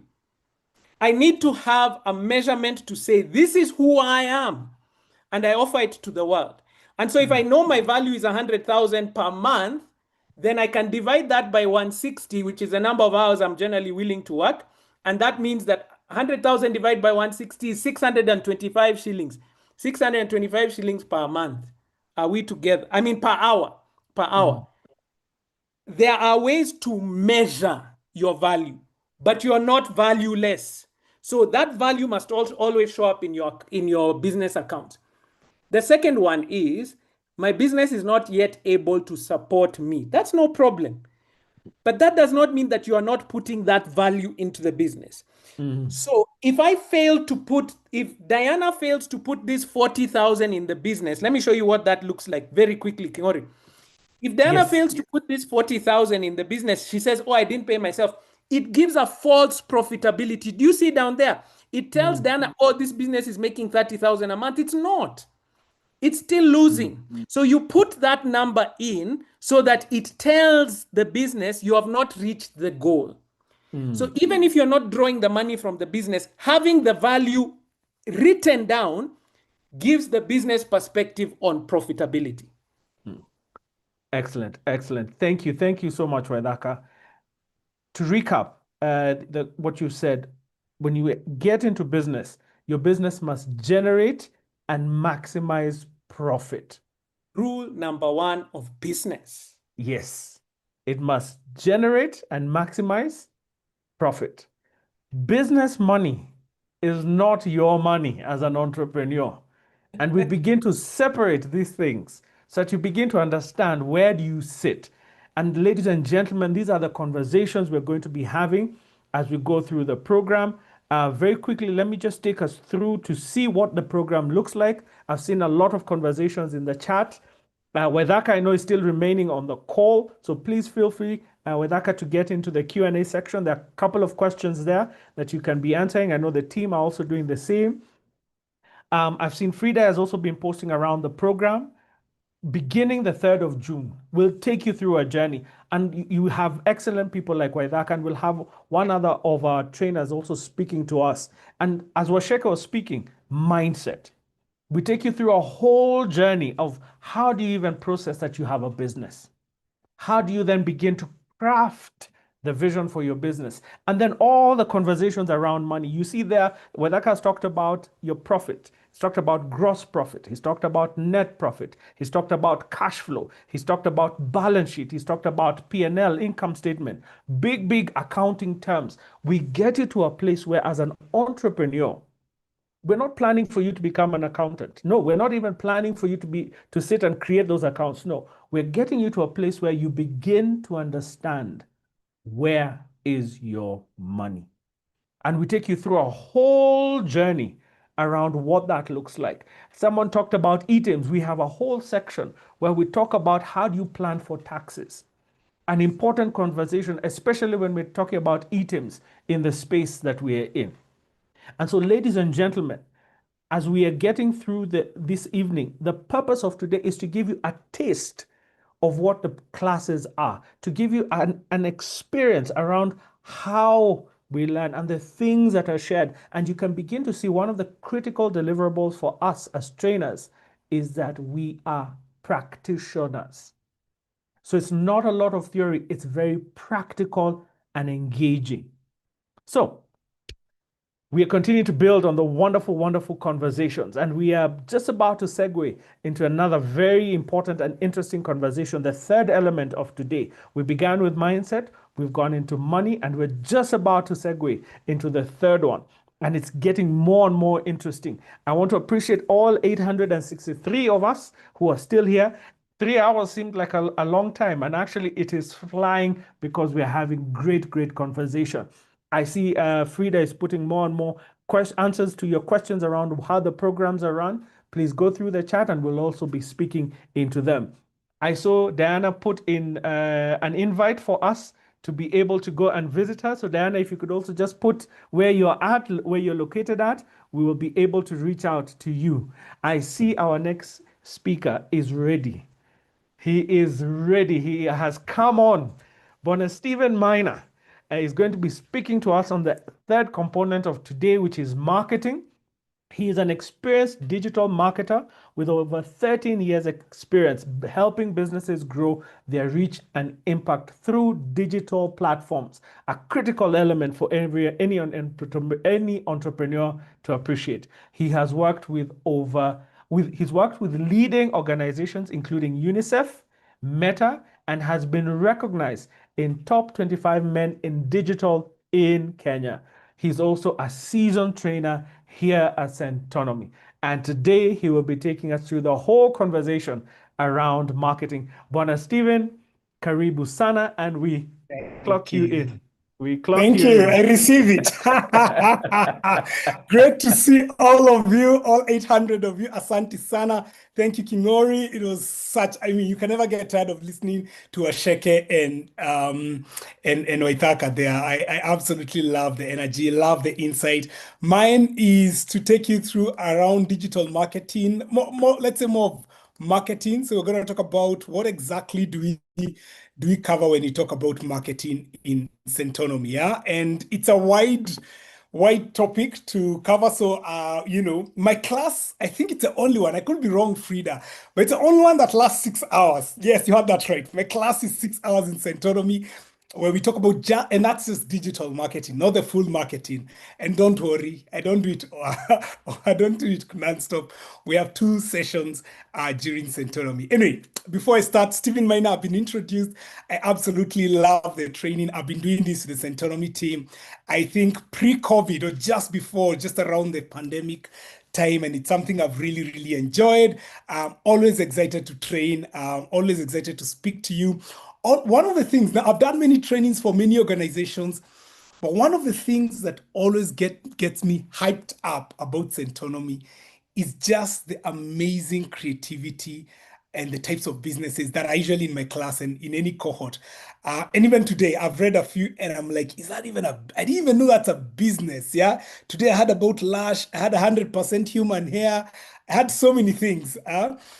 And that goes to speak to what Waceke was saying around, you're not just a makeup artist. You're not just an architect. You are building Africa. You are a builder for this continent and to the world.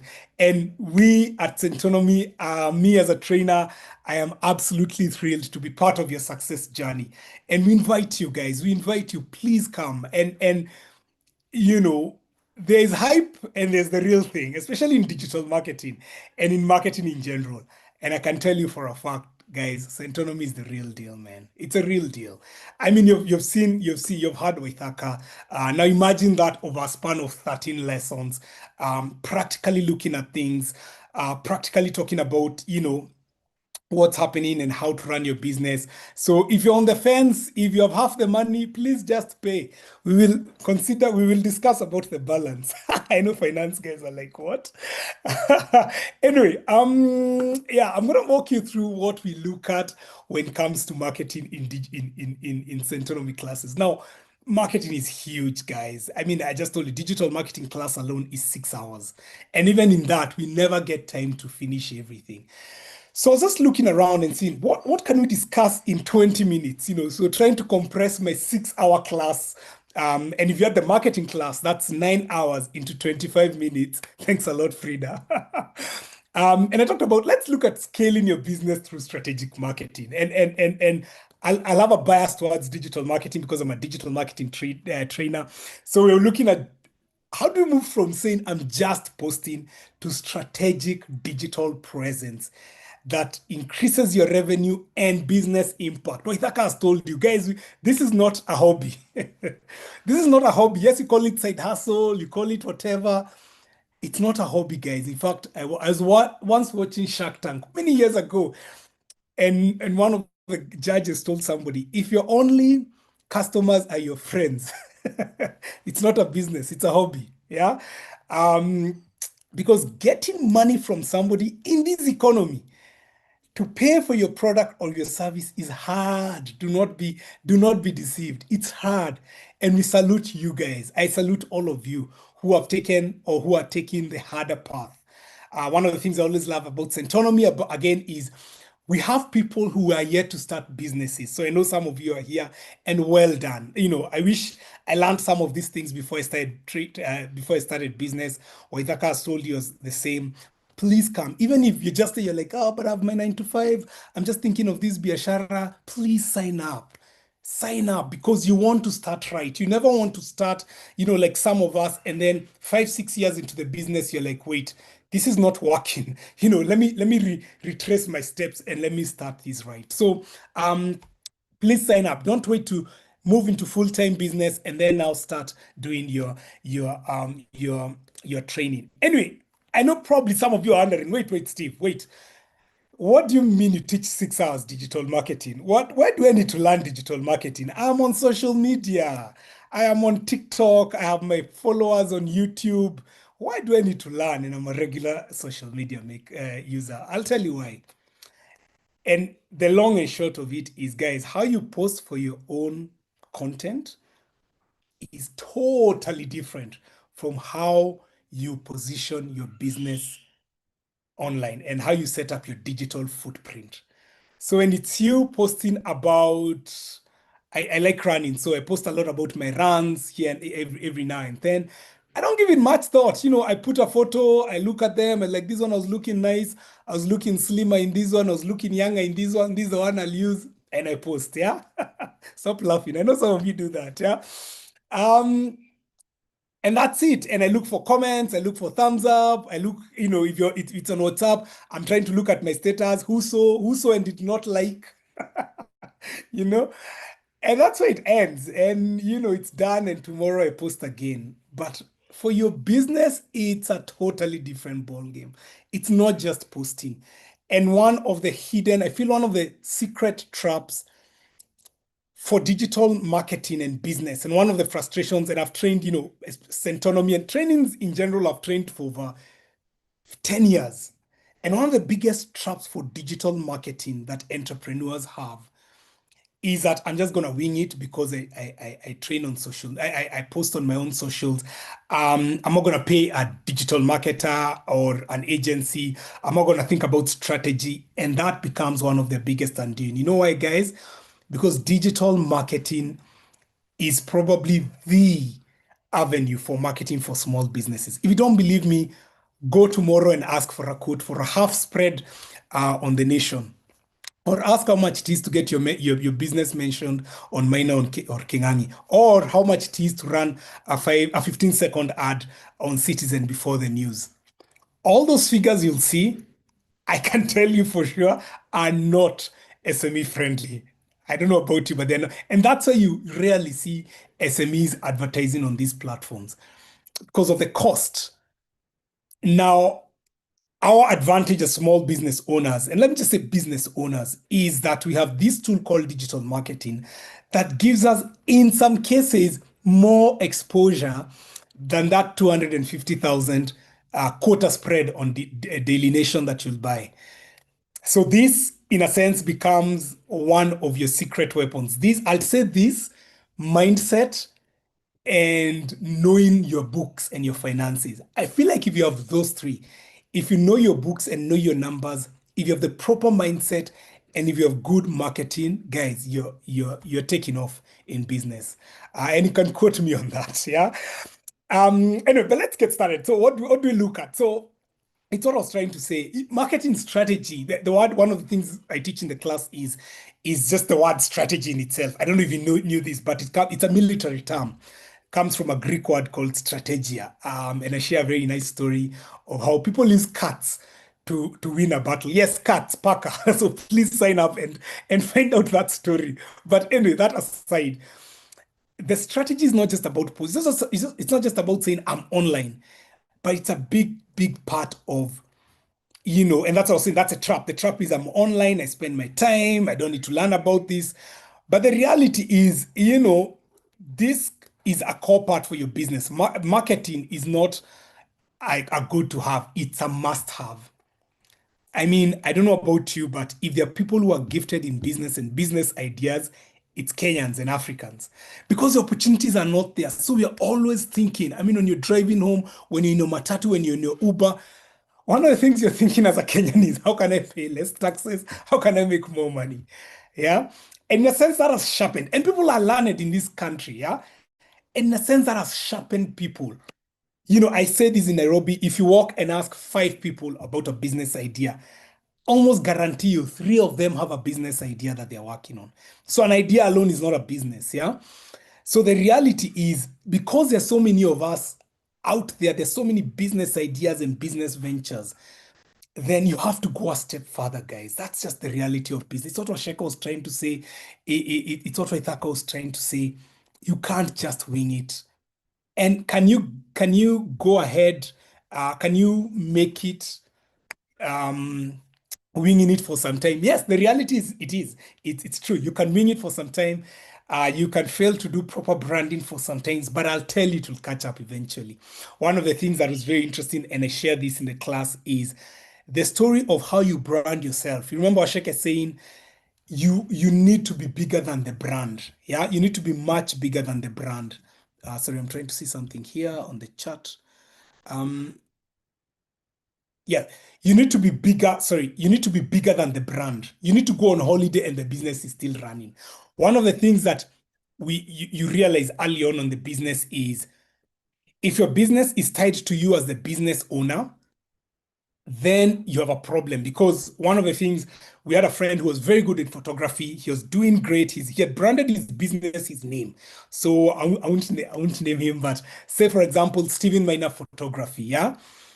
And the business that was working for a while, but then the business got big.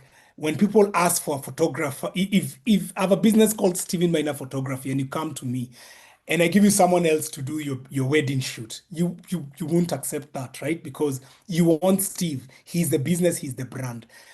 And what sold this person and what sort of marketed this person early on started becoming his biggest liability, is that he couldn't detach himself from the business. So when he had a Saturday that had 3 wedding bookings, he couldn't take all of them. He only took either the one that booked and paid first or the one that brought in most money. And he had to let the other businesses go because of the poor branding, because he had branded his business as himself. And we talk about this when we talk about one of the things we look at is WhatsApp marketing, and we talk about just we take you through the steps of how do you set up your WhatsApp for business line. And many people have that problem. Oh, I'm just going to switch my normal WhatsApp line to the business line. And that again becomes a problem, because that means that line, which is your personal line, what you've done is that you've made your personal line a business line, which is a big, big mistake. It works for the first few months, probably even the first few years, but down the road, it's all going to serve you, because you want to be able to not just go on holiday, you want to be able to come for Centonomy training and leave the phone somewhere where someone else is taking, is handling the inquiries. That sounds like an operational problem, but it starts off as a poor branding and poor marketing. Okay. So back to digital. So the bottom line here is if your digital activity doesn't achieve the long-term aim, and the long-term aim here, guys, is to make money, not get more followers, not get more likes. Those are good for your own personal status and your own personal posts. But for business, guys, we are looking for ROI. We're looking for business that pays you back. Okay. So that's one of the things we look at. And why do we look at this? We start by laying the land, and we look about the opportunity. Where is the opportunity and let's take Kenya, for example. We're talking about 23 million people who are online. Out of these 23 million people, 18.4, and this number has been growing about 34% every year. So next year, it's definitely going to cross the 20 million mark. Yeah. So we look at 20 million people are online. Yeah, you can say, okay, Steve, I don't know, a good number of those are below 19 or 20. That's not my target audience. Fine, but you're still left with a sizable chunk of people who are online. A ready market, guys. Mobile connectivity and that people own devices in this country has really, really given Kenya such a unique advantage. And if you don't know this, all you need to do is travel in other African countries. That's when you start realizing how lucky as a country and how forward thinking we are and how set up we are. But are we utilizing these platforms? Are we utilizing the 18 million people online? And guys, another big mistake I see in our class and in entrepreneurs is saying, Steve, me, I'm not online.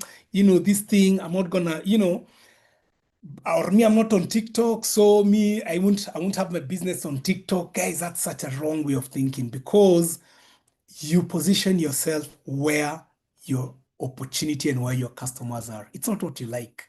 If we liked it, none of us would keep our books. None of us will do any marketing. Yeah, but we do it because we are out to get business. It's not a hobby. So you must challenge yourself. Yes, you're not on TikTok, you're not on Instagram, you're not on Facebook, but guess what? Your customers are. Your target audience is there, and you cannot fail to do that. One of the things that is really sad online is when you see, and I know you've probably seen this online, a business that is half equipped as yours, probably the entrepreneur is half experienced as you, and I mean this in all due respect. Their location, maybe you have rented out, you're paying rent, then they're working from the house. But when you look at them online, their online presence is amazing, and they're making sales. It's not just hype, they're actually making sales. Yeah. And I find that so sad, because here's a business that has everything set up and ready to go, and yet is not making the noise. Yeah. And I think Waithaka alluded to it. I don't know if it's an African nature of saying, we want money. We ask in class, why have you joined business? It's to serve a need. It's to create impact. And I'm not belittling that. That's a point. But a huge part is to make money. And don't be shy. Don't be shy about saying that. We are setting up our social media presence to be visible, to sell, and to make money. Okay, there's nothing evil, there's nothing wrong about saying that when you're in business. But here's a business half your size, half its capability, half your capability rather, but they're making so much noise and they're doing such a fantastic job online versus what you're doing. Okay. So we challenge that. The other thing, we look at a lot of numbers as we lay the land, but this is one of the slides that I like sharing, is a weekly time spent in hours with media for these are people in Kenya 16 and above. And guys are spending 21 hours online. There's one that had daily. I don't know if I have it here. 21, almost 22 hours online. Think about that. That's almost a full day's worth non-stop where people are spending online, watching video. Are they seeing your videos, guys? Or are they just seeing memes and TikToks and all these other things? And by the way, one of the things we talk about in class is when you think about your competition as 100% human hair business owner, or as, let me see who is here on the chat. If you think about your business as Stella, or rather, Lynette, co-founder, Deep Health Consultancy. We provide expert consultations on nutrition, dietetics, as well as high quality supplements. That is, you think about that business, Lynette's business for Deep Health Consultancy. When you go to online and you ask who is her competition, of course, you'll tell me, Steve, it's other businesses that do, that do what she's doing. To some extent, yes. Share of voice. We talk about what we call about share of voice online. Her competitor is not that just another business. Her competitor is politicians posting videos, is memes. Believe it or not, you're competing against memes for attention. You're competing against friends and family, which is the main reason we joined social media. Never forget that. And we usually show these numbers to remind you that people join online media to connect with friends and family. So already you're at a disadvantage. No one joins social media to connect with a business. What does that mean? That means your content. That means your delivery. That means your positioning has to be right to capture the attention of these people spending 22 hours online. Okay? And spending a ton of money, a ton of time on social media alone, So, whether it's you, Margaret, who is the CEO of Riri Premium. I see you, Margaret. Karibu sana. Maize flour. Remember that, yeah? Kwanza the maize flour. The maize flour market is flooded and people are making noise on social media, Margaret. So you need to be visible. Okay, so we look at numbers, we look at laying the land, but then we come to the tools. And in the tools, that's where it gets really confusing, yeah? I love memes, so you're gonna see a lot of them.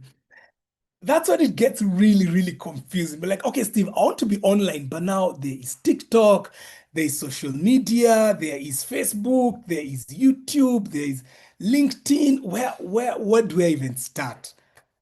So we look at all these platforms, number one.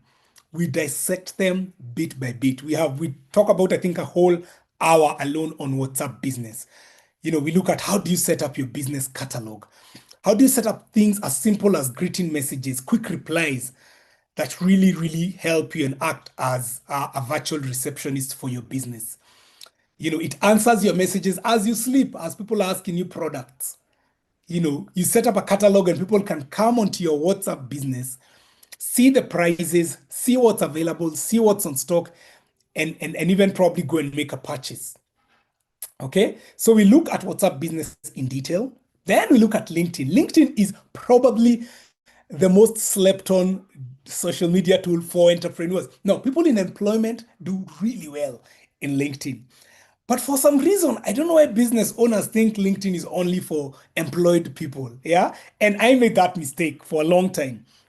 I neglected my LinkedIn profile. I didn't care much about it. I was like, these are guys, these are for guys who have a 9 to 5, until I started optimizing my LinkedIn and getting more visibility.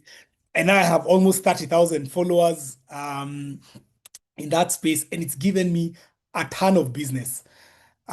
So we look at LinkedIn on two levels. We look at LinkedIn, number one, for you as an individual, because you are the brand first. And LinkedIn, people first connect with individuals before they connect with the business. So you might have a very polished LinkedIn business profile, but your LinkedIn personal profile is not good. So we look at that. We look at the LinkedIn profile. I'm going to ask 2 or 3 people, just 2 or 3, please share a link to your LinkedIn profile. I'm going to have a look at it. It's a surprise. It's something we do in class. So please go and do that. And Fatima can help. Frida can help me. The first 3 people who share their LinkedIn link, the full link, please. I want the full link for that. Don't give me the name and I have to go search. Give me a link. I want to look at that for your own personal page. I see you, Brenda. Who else? I see you, Dennis. Who else?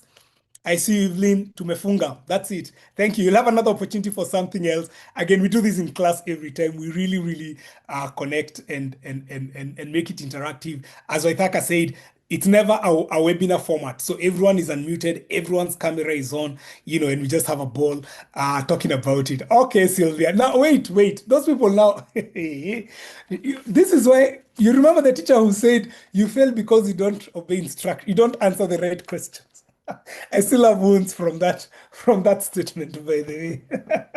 Anyway, so we do a deep dive in LinkedIn. What does it mean as an entrepreneur? How do I position myself on social media, on LinkedIn? Then we look at the LinkedIn page, okay? And then we move on to it's usually the class favorite. We move on to Instagram. And we camp here for some time and we look at so many things. We look at what Meta calls using Instagram to storytell about your business. I bet you've never heard that before, have you? And this comes from Meta. So how they created Instagram and how they envisioned Instagram to be used is as a storytelling tool for your business. And then my question therein becomes, are you telling a story for your business? Are you telling a story? And I can see some sneaky people already ahead of the game. Simon, I see you. Okay, 3 of you or 4 of you, please share a link to your Instagram pages. Not your own this one now, I'm not talking about personal Instagram pages. We will look at them in class. It's something I do for that.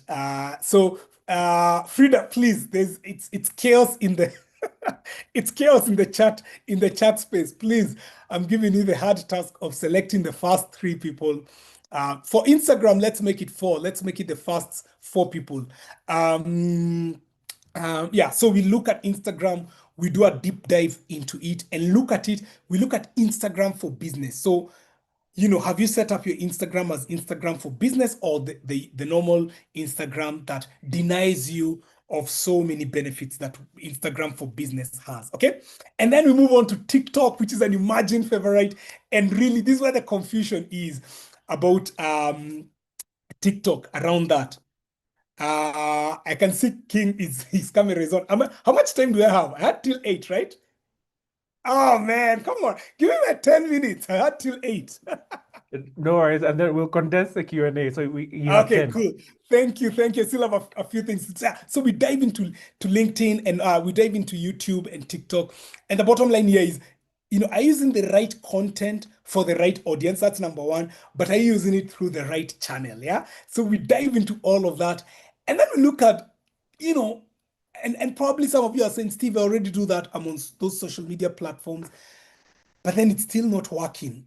And the question is, then who are you speaking to? Do you know who you're speaking to? We look at what we call the buyer persona and we dissect your buyer. And a buyer persona, if you've never heard it, is the best example I use is in Kenyan politics when they talk about Wanjiku. Who are they referring to? When they talk about Wanjiku in the Kenyan. No, I'm not going to ask the TikTok links. No, I'm not going to look at the TikToks. I see smart entrepreneurs here, so don't share your TikToks. But my question is, when you talk about Wanjiku, who do you usually talk about? Who do you usually refer to when you're talking about the Kenya political space? Wanjiku, anyone on the chat space there? Wanjiku, when you talk about Wanjiku, who do we refer to or who are we referring to? The average Kenyan, where Scholastica, stop. No politics in class. The common mwananchi, thank you, Janet. Thank you, Aweru. That right there is a persona. So I don't know who came up with the name Wanjiku. I don't know why it's not Awinja. I don't know why it's not Otieno or Musioka. I don't know. I don't go into that conversation. But and that's a persona. That's a Kenyan persona. So what we do in class is we craft your persona. We even give them a name. One we did the other day was a lady who does tours and travel, and I think we called her Mama. Was it Mama Ethan? Mama Ethan is on with online, so we look at where does she spend her time, what kind of other content. What kind of content will she be interested in, and so on and so forth. Because if you don't know who you're speaking to, if you don't know who you're speaking to, guys, you could have the most amazing content, but it's off. Now, Kayam has already told me I'm out of time, but this is one of the slides from the class. I wanted to dissect this. We might not have the time to do that, but we look at what we call the customer journey. Some of you are familiar with this. It starts with the awareness, moves on to consideration, and then the close moves on to conversation. So we look at these and talk about what is awareness, just starting from awareness. Do people know your business exists?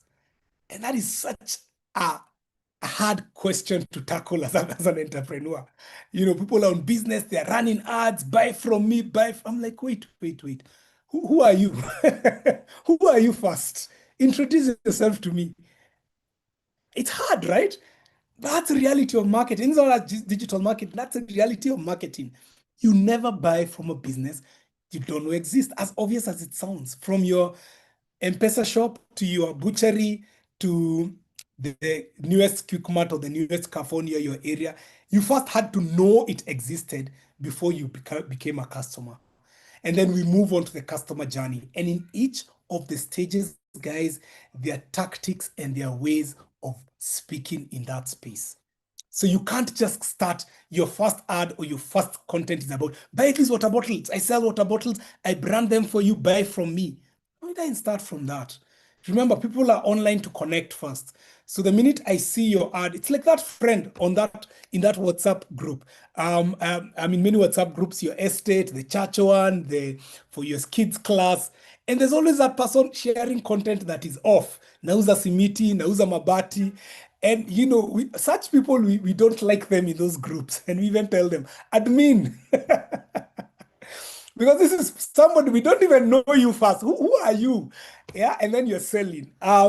So we look at that. I won't go into that. We also look at what you call connecting the dots. We connect the dots. We're like, okay, Steve, now we've seen the landscape. We know who we are speaking to. We know the content. We know the strategy and the approach. How does all this come together? And one of the things we do is setting SMART goals, yeah? Goals that we can come back and measure for progress. In marketing, something as simple, and they don't have to be, something as simple, by the end of this month, I'll have updated my personal LinkedIn profile and connected with 200 entrepreneurs in my area of business. Something as simple as that, to something more advanced. I want to increase the number of inquiries or inquiries to X within this quarter, and so on and so forth. So we look at all of that. And then at the end of it, we tie it all with paid ads. This is where the magic is, guys. This is where working smart comes in. Because everyone is shouting, how do you spend a little? And we do this practically. We actually go onto the platforms and I walk you through how to set up ads. We used to do it theoretically. The students said, no, show us practically. One of the things we do at Centonomy, we listen to you. So this is not one of the classes where the teacher just comes and just talks and you listen. No, we listen to you. And the team does a great job in just doing surveys. I think there's a survey after every class. Just, how was the teacher? Did you learn? What can we improve next time? And we're always improving. One of the things we did is, we look at the class, we look at this practically. And then, we look at the goals. What kind of objectives do you want with your ads? And so on and so forth. Again, I'm out of time, guys, but one of the things we also do and optimize is we look at your identity layer, the first impression. First things first, what do people see when they come on your social media platforms? You know the saying that you only get one chance to make a first impression. That matters so much. So one of the things is that we jump onto your social media and look at the socials. I can only allow me to look at just two, at least, because I hyped, and now people will be like, these Centonomy guys are not serious. They ask us for things. You can do so one I LinkedIn see and you, then Frida. one of Instagram. Okay. I see. There you go.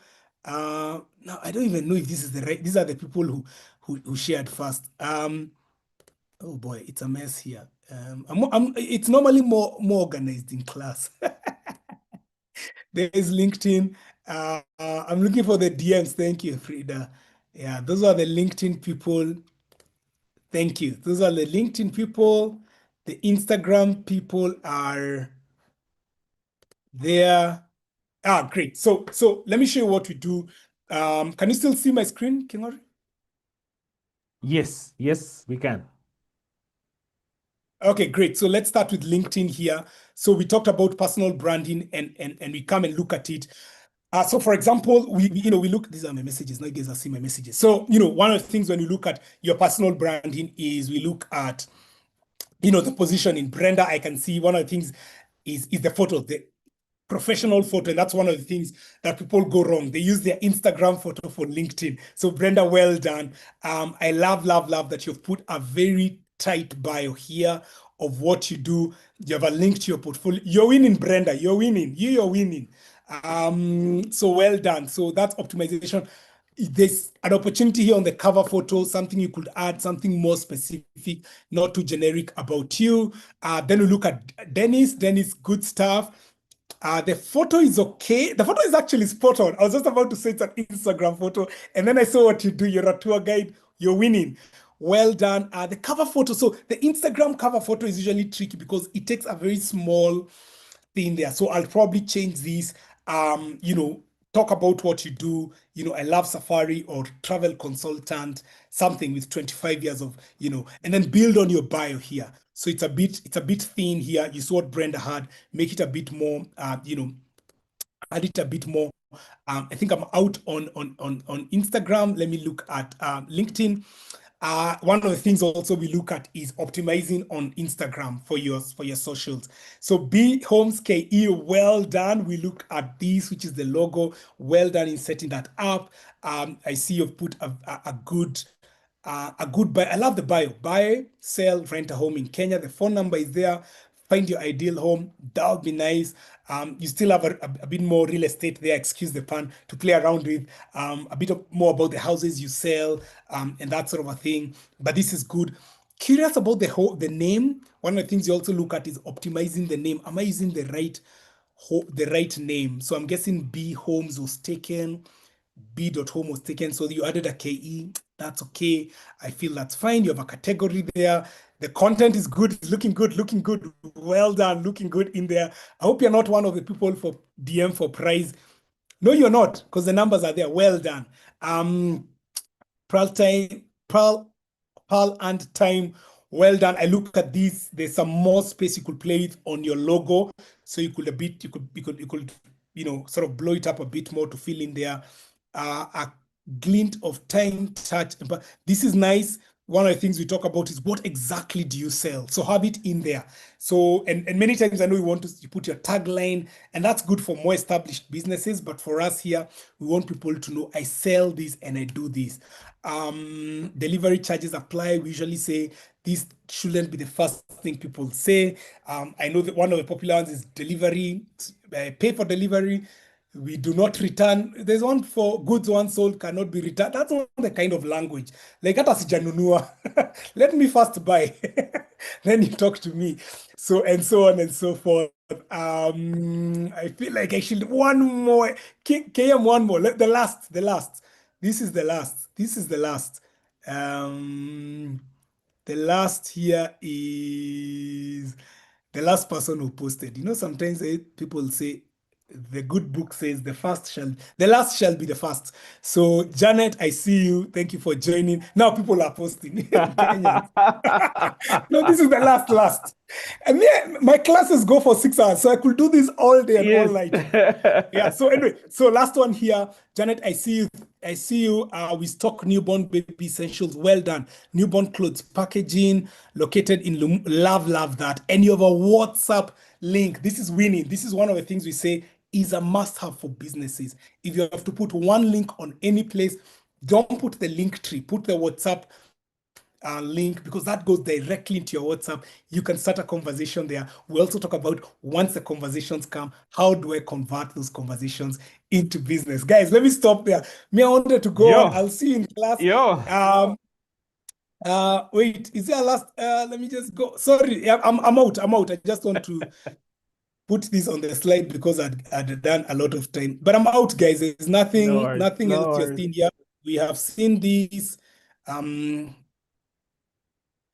Yeah, so the last one, guys. Of course, trust me to throw in a running photo any opportunity I get to. And if you caught the news, if you didn't catch the news, this is the man who broke the 2-hour barrier. Anyway, so move to mastery, guys.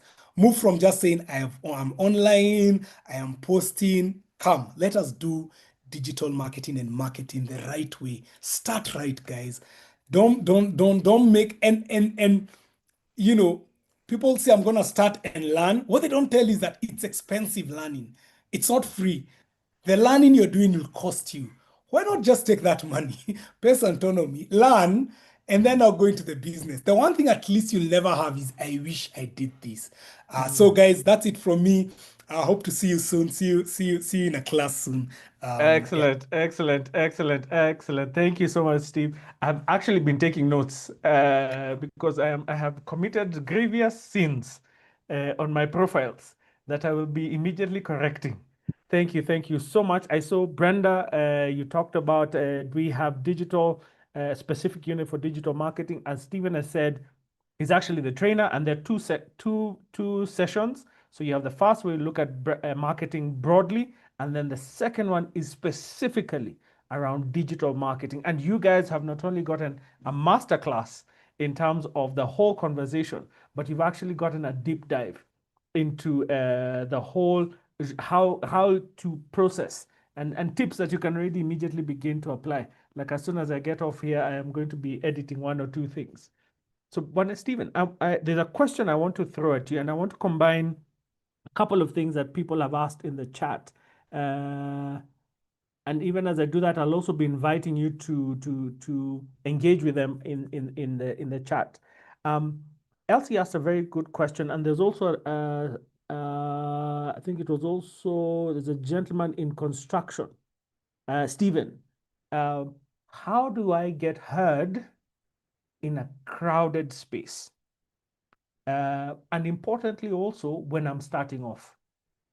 Because if I am not a big brand, today Centonomy has 17 years of experience. We have the pictures, we have a lot of evidence we can put out.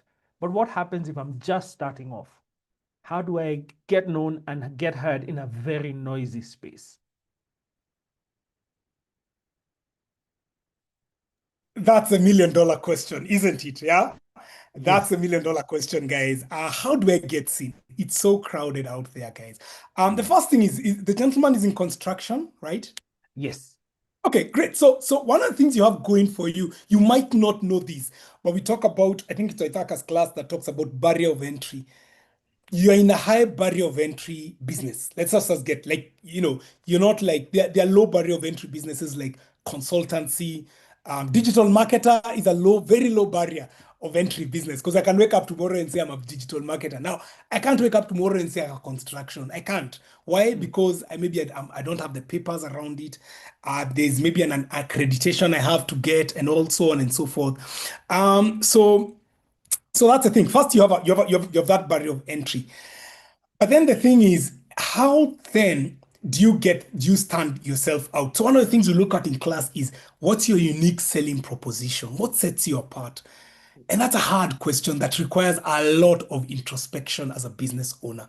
And by the time you're coming to my digital marketing class, you've already looked at that. And by the way, just to correct Kingori, we actually have 3 marketing classes. We have marketing general, what we call I forgot what to call, and then we have 2 digital marketing. So we really do a thorough job in the marketing. So somewhere I think in the business setup or the marketing, the initial class, you're forced to challenge yourself. What's my unique selling proposition? One of the things that will set you apart is probably you're younger than your peers, you have more experience, who you have worked with. Your customers become especially if you're starting, your initial customers, guys, become one of your biggest selling agents. They become your influencers. We actually, oh yeah, that's the other thing. We talk about influencers in detail. So I'll say, look around. What's your unique selling proposition? Sometimes you don't see it within you because something may be so obvious. It's like a talent, yeah? So ask around. Ask a client you worked for. By the way, Steve, thanks for choosing me. How are you doing? Just looking back to engagement, what made you choose me? What is the one thing you said you can say I did well? And please, when asking for feedback of what you did well, always remember, ask for feedback where you can improve. Yeah. So you start collecting the I don't call it data, the info around what you're good at. Yeah. Sometimes you might know. I always say this: if you have a shop in the CBD, right there, that's all, your unique selling proposition number one is your location, because you're at a place in high traffic. Yeah. And you've seen like quick mats. I don't know how true it is, but they're always on the, is it on the left side or the side away from town? Where people can, and I hear that's a whole strategic thing when they're looking for a location. So they're never on this other side of going away from home. They're always on this side of town. I don't know how true that is. So they have identified that location, not just location, which side of the road you are on is a unique selling proposition on its own, and so on and so forth. But quick things, think about your pricing could be, although pricing is not a good place to be, think about unique projects you've done, creativity. So if you're a creative, your creativity could be your unique selling proposition, your location for your business, if you have a physical location, your expertise and what you bring to the table, that could be a unique one. But it's a hard question to answer just from top of mind. But also look around. Look around social media. You could see somebody, hyping something you already have. You see, like that's the one. I hope I've answered the question. Excellent, excellent. I love that we begin with what you have. It could be your skill set, it could be your current customers, it could be a technology that you're deploying that is unique, or just telling your story and saying, look, I'm the new kid on the block, and using that. And I liked what you talked about, storytelling, and a very, very important journey. Ladies and gentlemen, it keeps getting better and better. Steve, one last question, and I know you're not going to leave us, so we'll still be engaging on the chat. There's a hot question in the chat. When do you hire a digital marketer? Yeah, that's Or a do you good do it one. yourself? Smart. Yes. So digital marketing now has become like a liquidity to finance. So it's one of the things, even if you're not going to do it, and I know some of you are already thinking, I'm not going to do it, I'm just going to hire somebody. Well and good, but it's like finance. Before you outsource and before you hire somebody, you have to know the numbers. You have to know how to read, at the very least, a profit and loss, a P&L, a balance sheet. You have to be able to understand what Waithaka was talking about earlier. Yeah. Before you outsource it and before you have. Sorry, that's my daughter. You have to be able to know the trade first. So that's what I say for business, for digital marketing. Come first, learn and know about it. Know the opportunity, the potential that it can unlock for your business. Do it maybe 1 or 2 months. I know you might struggle, but get a feel of it. Then, if you have to, then bring a digital marketer, a consultant. One of the ways that works, when I work with clients, sometimes I work with them, and my goal is to be not used, or not, or rather, not to be hired by the third month. So meaning there's somebody indoor that I'm going to train, that is going to take up the role of posting, analyzing the content, responding to content, all of that. So even as much as you get a consultant, bring them in with the role, with the goal of train one of my people, and then leave. Yeah. And one of the good things about digital marketing is the young guys love it. So if you have a Gen Z in your organization, that's an asset. It's probably not like finance. They'll run to do the books. They love doing digital marketing. So bring in a consultant, not too early. After you've gotten a feel, have them train somebody internally. They might not want to do that. They'll want to, of course, extend their contract, but bring them in with a goal of hiring, and then 3 months, let them go and start doing things internally. That's how I usually advise. Excellent, excellent. And thank you. Even talking about marketing is not just posting. There's a strategy. There has to be a long play. So even as you're bringing that consultant, there's already a clarity in your mind what the journey looks like in developing the business, so that then they're clear about what they're doing and using the resources. Those people now who are constantly asking you for work, bring in that young person and give them the work now of doing the work, of helping you doing the post, so that it frees you up. And that's actually, ladies and gentlemen, one of the things that we talk about. How do you free yourself up? And it was answered in the Q&A section. Systems. and bringing somebody on board to begin to do the elements of the set of the work so that you are left to do the work that brings in value. Steve, we clock you. Thank you so very much. Ladies and gentlemen, you've had a deep dive from Waceke, founder of Centonomy, talking about her own journey. You've had two conversations from Waithaka and now Stephen around that from a perspective of a trainer and what we share with you. Now we want to give you a feel of where are we at with the program. And there was a question, I think it was Mary, you asked, can you just speak digital marketing? And I'll say to you, no. And here's why. All these conversations are interlinked. And Stephen spoke really well. And if you notice, he's referencing conversation that Waithaka has. Waithaka references a conversation that Waceke had spoken into. We begin with mindset so that you frame the business. So that when it comes to now posting, you already know why you're posting and what sort of posts you're going to be making and what platforms speak to you. And the team behind the scenes are doing a great job of just updating us. So our classes will begin the 3rd of June. It runs for 14 weeks. It's virtual. And the cost is 60,000. We have 2,000 registration fee and 60,000 as the cost of the program. And you'll be seeing a couple of more details I'll be sharing as we go along. Now, we have heard from the trainer's perspective. We want to hear from someone who was exactly where you are, who was processing, how do I do it, what do I do, and went through the entire 14 weeks. And ladies and gentlemen, I want to introduce this gentleman called Mungai Kinyanjui.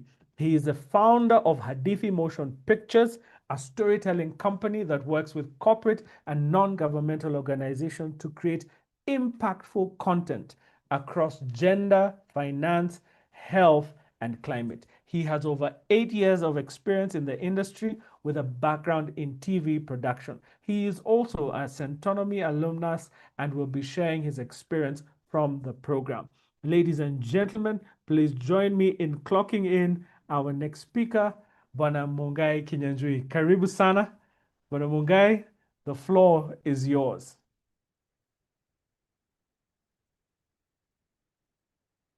Welcome, Mungai. Thank you very much, Kingori. I hope you're able to hear me. Today is one of those days where Kenya Power is really doing the thing. Pole sana, we can and so if at any point, you. If at any point I disappear, please do let me know. No worries. Now, there was this lady, there was a lady that was walking in a jungle somewhere. She was just taking a run. And then out of nowhere, a tiger starts to chase this lady. So she ran for a while, and then she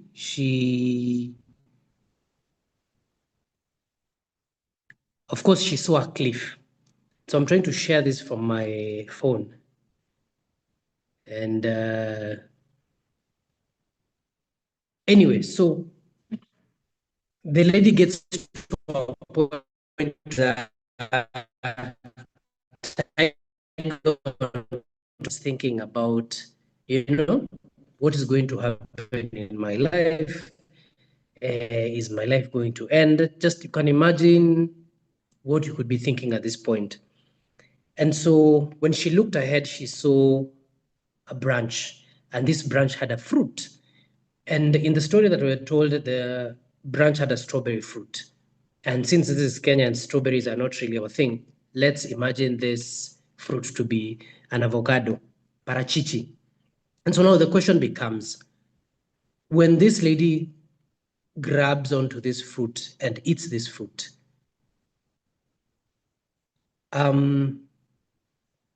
is she going to enjoy this fruit or not?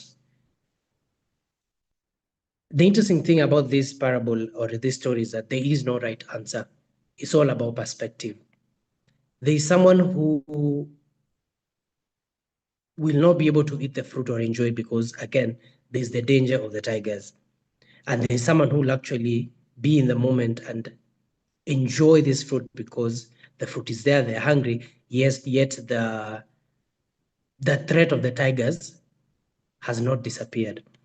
So this really brings us into what I'd really hope to really talk about, and that is perspective. I got into entrepreneurship like most people, I think, in Kenya, out of necessity rather than intentionality.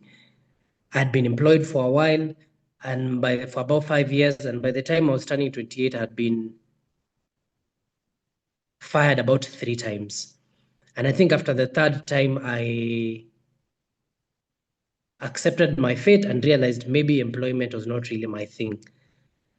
This time I was working in TV production and decided, since I don't have any responsibilities, I was not married at the time, my only expenses were my rent and whatnot, I decided, let me go into business, just like everyone else. Let me see what this path looks like.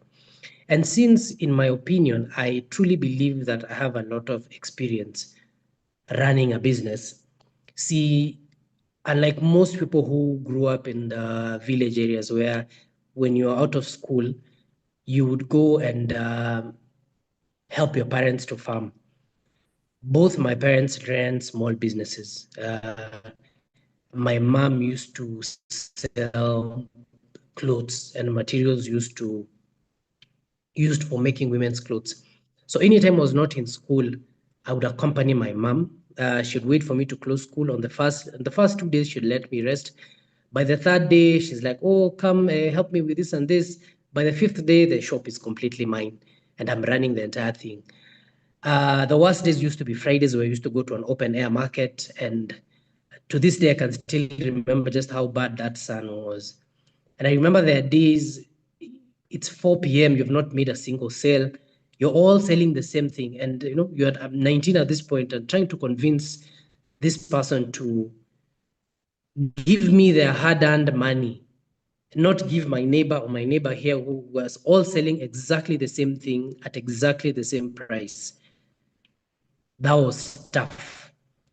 And I remember by the time it's getting to 4 and I've not made a single sale, I'm looking at my mom and she's not panicking. She's doing she seems very, relaxed. And of course there are days where,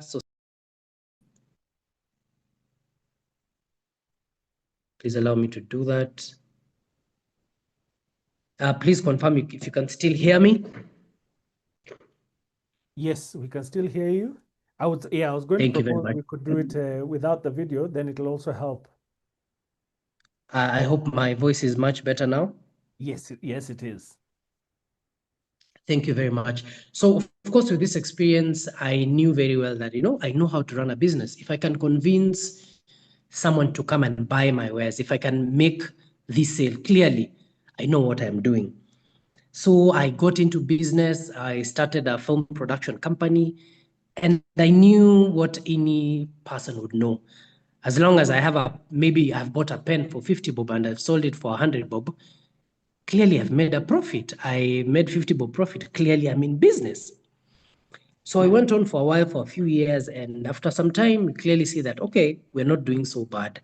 I'm seeing a few millions coming into the account, and I'm like, we are doing really well. Clearly, I know what I'm doing. I know how to run a business. But where things started to become really bad was the fatigue was incredible. See, at this time, I was running the business alone.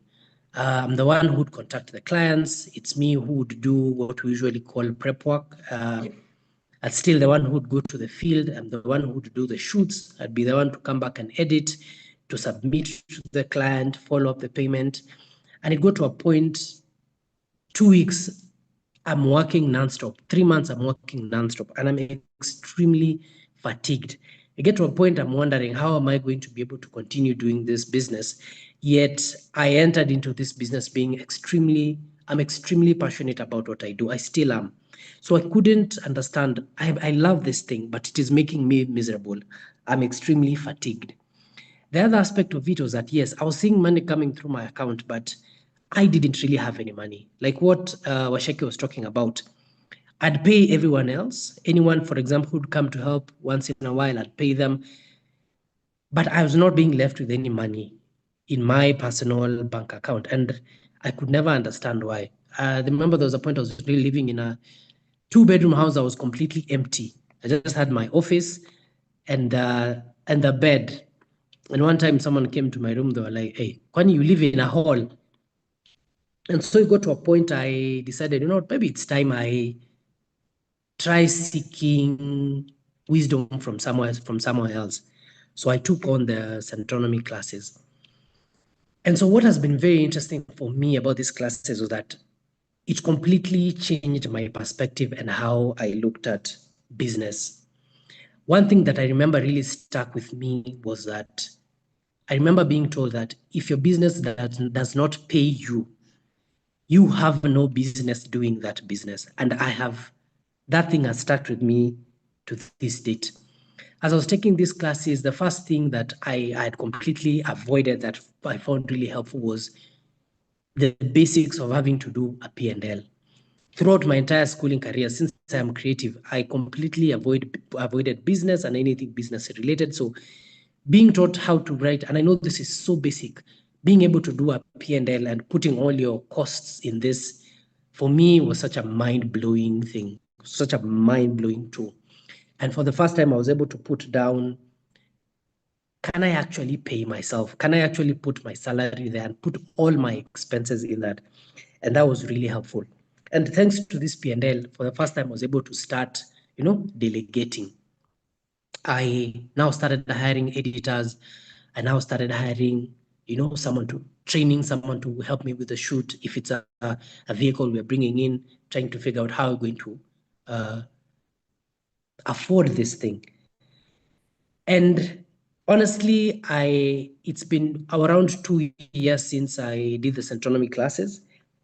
I am so happy that now I'm at a point where I can afford to take a holiday once every year. I am planning to make it 3 from next year. I'm so glad that I'm away on holiday and my business can still run. I'm at a point where now I will basically work from home, and I usually only ever leave the house when it is absolutely necessary for me to be there or when my particular expertise is needed. Otherwise, business comes in, my team goes, does everything is done and it is delivered to the client. I am not involved in any way. And I remember this being one of the hardest things for me because for the longest time, I was shooting and editing myself. And this is very creative work. Creative work is very personal. And so I convinced myself that, no one else would be able to do it the way I was doing it. But at the same time, I was miserable. I am not able to handle all this work that is coming in. And so Centonomy gave me the tools to be able to break down the job that I am doing and be able to delegate and completely remove myself from that ecosystem so that the work is being done and money is still made. The other most important was finally being able to pay myself. Last year was actually the first time I was able to pay myself.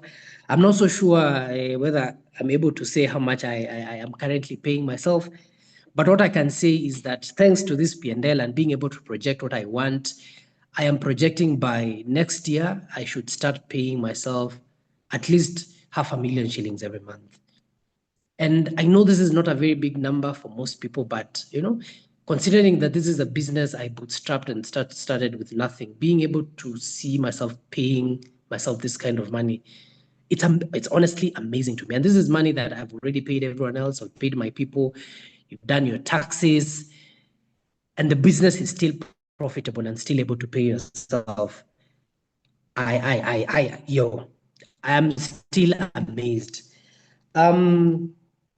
Of course, one of those things that I had to deal with, like Waceke was talking about, was fear. Fear is one of those things I have learned to work with. Until today, there are days you wake up and you're just feeling fearful, but then you decide, you know what? I have come from this far. Hey, I might as well. There are days when, of course, things get so bad. You decide, you start to wonder, hey, do we go back to employment or do we start pushing? Do we keep pushing forward? But then you look at the little you've been able to achieve so far, and the fact that I am making so much and I work very little, and I'm like, we continue working, we continue pushing. One of those things that also the class helped me do was able to work around the issue of working capital. most clients that, since we work with corporate clients, you find a corporate will take at least 3 months before they pay you. There are clients who work is not yet finished because they are, in our business, it will take time before you do edits and revise these edits. Sometimes even a year would go by.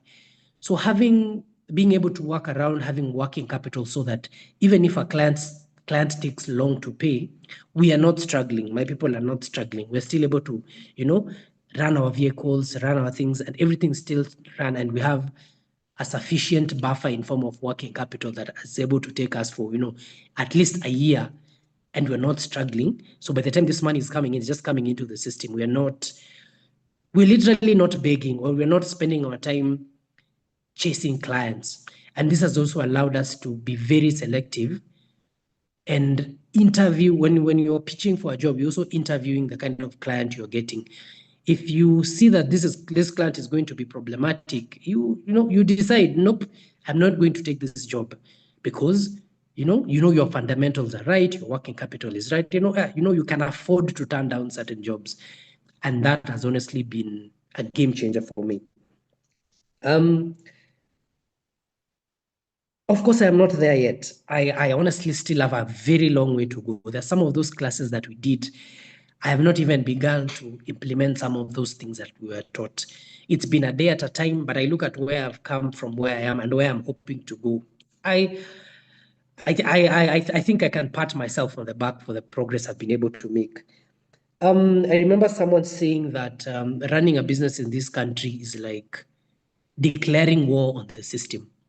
And it's true.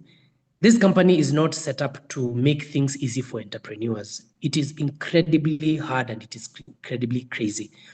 But when you go into running a business and you have not prepared yourself in any way, you have not been trained in every way. And I remember being told this, like, it's like going into a boxing match with your hands tied behind your back, or you're going to be beaten very badly. So the least you can do, I remember we were in class with people who were just about to go into business and they were taking these classes. And I remember envying them. I was like, I wish I did this before. I would have spared myself quite a few mistakes. So what I really wanted to say is put yourself in positions that are going to change your perspective, that are going to help you look at things differently. And for me, Centonomy has been one of those things. I took it a notch further after the entrepreneurship course. I did the personal finance classes, which was a whole other thing. That's the class that also helped me realize how much I truly need to pay myself and how now I invest my hard-earned money separate from the class, how I'm able to separate from my company accounts.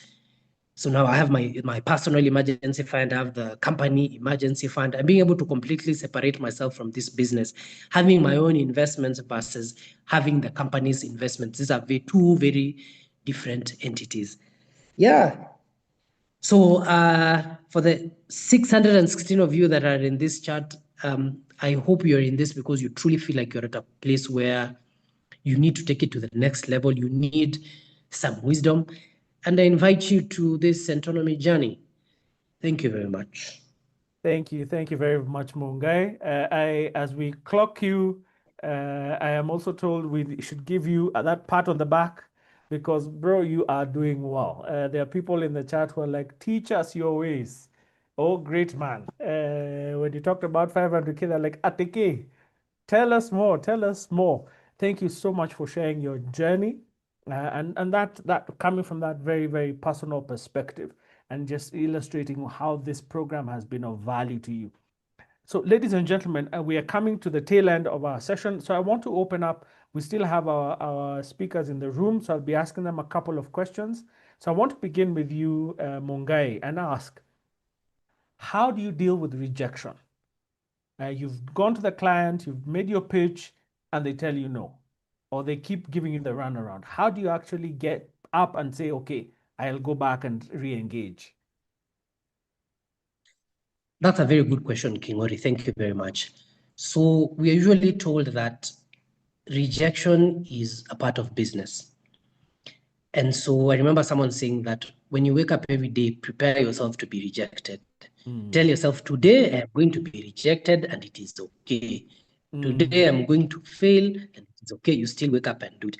How I personally deal with it is that I take a few minutes to mourn that loss, to mourn that rejection, and then I clock out and I move on. Yes. As we speak, I remember on Monday, I got one of those emails where you've lost a client,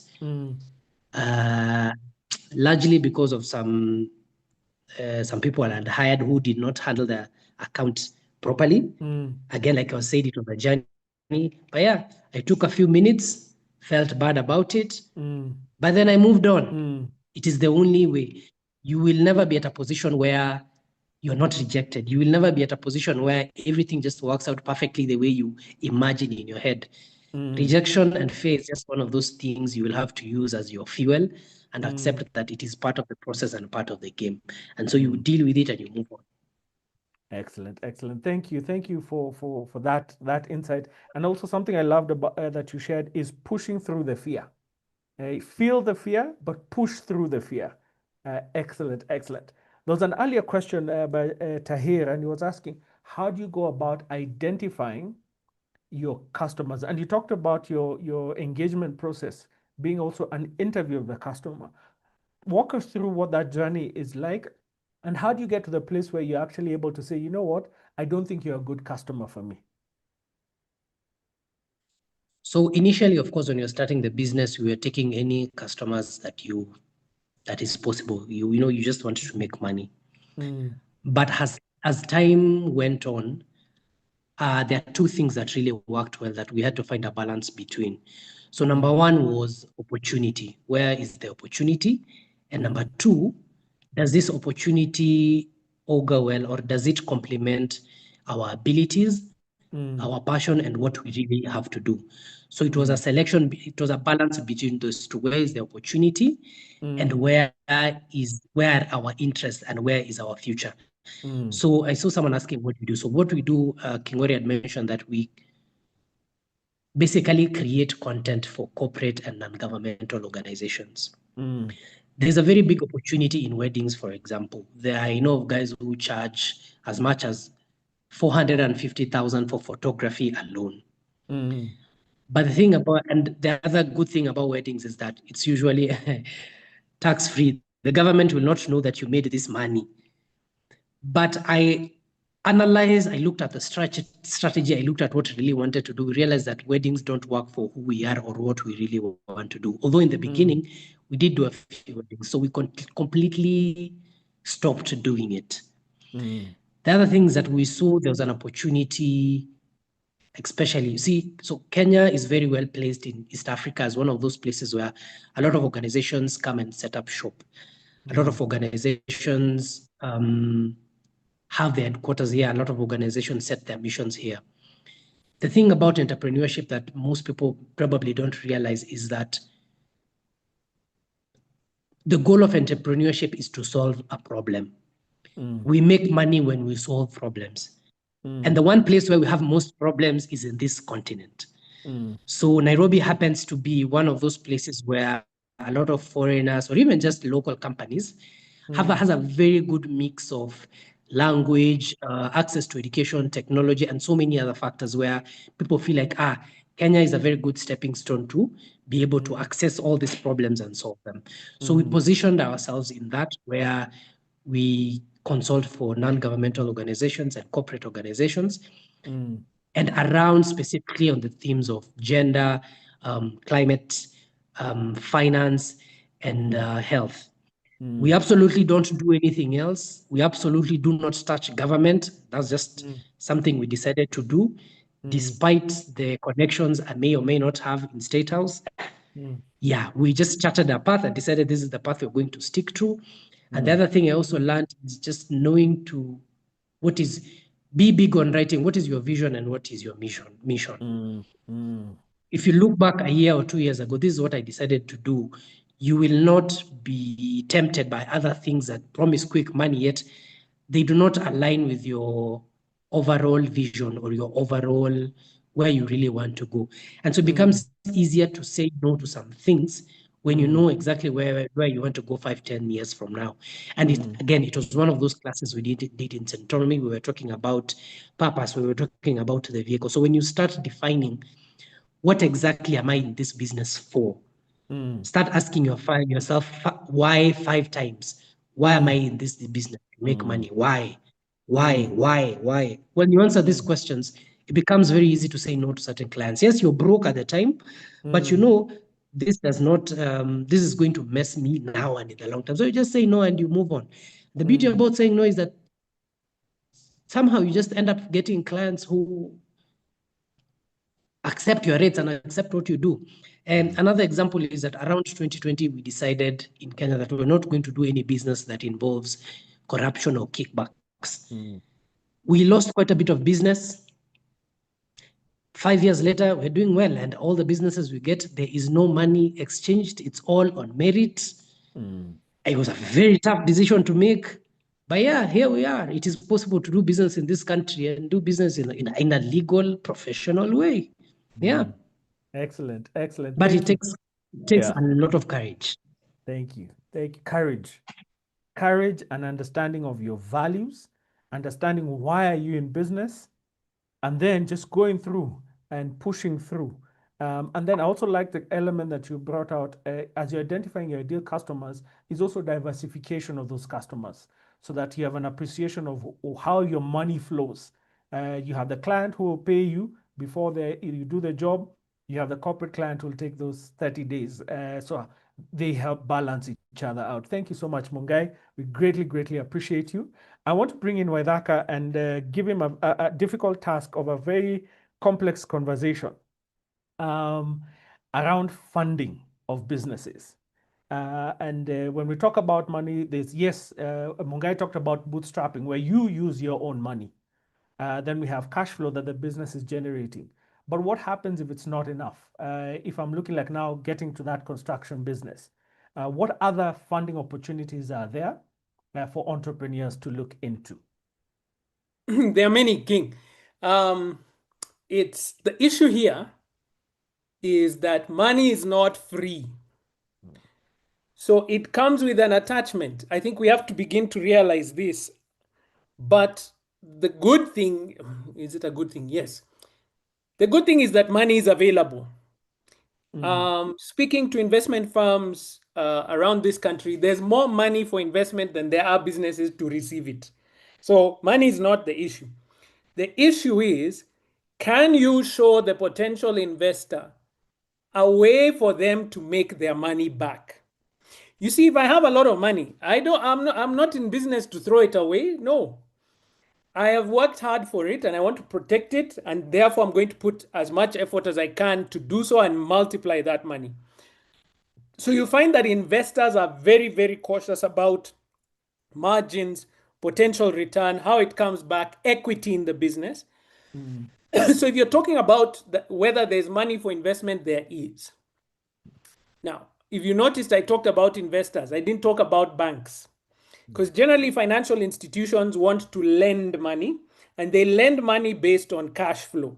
So financial institutions are looking to see, does your business turn over cash regularly? Is there money coming in on a regular basis that will be able to pay back that loan? So if you're trying to borrow from a financial institution, it's really about cash flow. If you're looking at equity, people buying into your business, as investors, they have to see a potential return. And they're I've dealt with these guys. They're not too bothered about your story, about your history. No, they look at the numbers. Then we talk about your story and your history. So if you don't have the numbers down, you're going to struggle. So is there money for investment? Yes, but it comes with attachments to it, strings attached. Thank you. Thank you so much, Waithaka. That speaks into the broad conversation around scaling. And people are asking, how do I scale? How do I manage debt? And like you said, as an entrepreneur, and with this now, I want to segue into now just speaking into the program and what it's able to offer. As an entrepreneur, if you're looking to get into that space, you must understand the numbers. And so the journey we begin to take you on is a journey where we take you through a process. As you've been able to appreciate today, we've given you snippets of what the experiences are in class. You've been able to hear from the trainers. You've been able to see some of the material that we engage with. And so we begin to take you, and Mungai talked about the 5 whys, which is really the first 4 elements of your of the program. We take you to a place where, and I think it was Lillian who was talking about, how do I frame a business? To get to a place where you move from an idea into a business. As you heard from Waithaka, a business exists to generate and maximize profit. So that whole conversation requires you to think differently. It requires you to process that idea that you have, to see it as a business, and to begin to create the elements around it that enable it to begin to function as a business. Then we talk about the systems that we put in place so that when that person is coming to post, you know what they're coming to do. You're able to see, how do you free yourself? Who do you bring on board to enable you to build your business? Then Stephen's conversation around marketing. How do you tell your story? What is your story? What are the elements that go into that? So that it's not just random posts. It's not putting up a billboard. It's not bringing the newest, coolest influencer into the space. Is what are they coming to do in your business? And what are the tools that you can utilize to be able to build your business? Then we get into the numbers conversation. As you've heard, whether you're looking at your own money, putting it into the business, how do you get it back as the owner? Are you earning? How are you going to earn from your business? Both from you being a factor of production, but also as an owner, that profit, that dividend that comes to you. If you're looking at scaling and bringing people on board, whether those are commercial banks, whether those are investors, whether somebody talked about grant, you need to be able, as the owner of the business, to understand your numbers. And we take you through a whole journey where you begin to understand all the conversation talking about gross profit, margin, net profit, cash flow, P&L, balance sheet, receivables, payables. You begin to understand what are all these elements. But also you begin to understand and do a deep dive into what is this cash flow. And Mungai spoke to this very well. And you say he has customers wedding who pay you cash, and they'll pay you within a very short period of time. But then you have these other corporate clients. So how do you balance the two? You have bills in between that are consistent. So creating elements of cash flow. When is your money coming in? When is your money going out? How do you ensure you have money to pay the bills that you need to pay, even as you're waiting? Again, when you're raising money, where do you go? What does that conversation look like? As Waithaka has spoken into that, they get to the bones of your business. And the bones of your business are, what are your margins like? How much are you sourcing at? How much are you selling at? What are your operational costs? How do you, when that attachment, understanding what that attachment means, what is that fine print in the details? And then it's very, very important, ladies and gentlemen, you must pay your taxes. And so we begin to look at, first and foremost, what does that mean in the nature of your business? What is VAT? What is withholding tax? What is the tax that is appropriate for the type of business that you have? And then are there ways in which you can begin to manage your taxes so that you're able to seek opportunities where you're able to make savings on your taxes, or adopt a structure that is tax efficient, so that then you're maximizing the profit that you're getting? And then, ladies and gentlemen, there are legal issues. What is this? What is your business registered at? If something were to happen to you, what happens to that entity? Is it an entity that makes sense for the business that you're in? And those Frida's question, is there a personal finance element? Yes. We end the program, and this is one of the units that I take, where we speak to you, the entrepreneur. And Mungai spoke about it. How will you go on holiday? How will you invest yourself, not as your business, yourself, to achieve the goals that you have? How do you begin to appreciate that you, the individual, have a life outside the business, and that life must be funded? And your business is one of the assets that contribute to your life. so that then you begin to answer the question of how do you have a basis to determine what the business should pay you? And you're able to build on from there. And ultimately, the goal is as an entrepreneur, you're not only able to build a sustainable, profitable business that is generating and maximizing profit, but you're also able to live as an individual and celebrate and enjoy life and be able to do life and do life well. And you let your business to continue to grow. So this is a journey that we take you on. And today you've had an opportunity to have an experience around what that journey looks like. So for you to be able to experience this journey, we have given you kionjo, as we say in Kenya. We have given you tastings this evening for you to be able to partake of the meal, for you to be able to sit in class with Stephen and he takes you through your LinkedIn and he takes you through your business. By the way, here's the other thing that is about this program. We build your business along the 14 weeks. It's not a theoretical conversation. It's about your business. It's about the idea that you have and translating it into a business that is profitable and sustainable. And so that looks like 14 weeks. The classes are virtual and we've been sharing a lot of information in the chat. We have registration, that's 2,000, and that's you're able to pay on M-Pesa. And the total cost is 60,000 for the 14 weeks. Now, you may be saying, look, I may need assistance to be able to pay that along the way. And we understand that. And I saw one of the questions that Waithaka answered, how do you get people to pay? Part of enabling people to pay is giving them payment plans. And we have heard you, and we have a payment plan. So you need to pay the registration fee of 2,000. The team will engage with you, and then we will take you on a journey of how to pay those, to pay the 60,000 in 3 installments.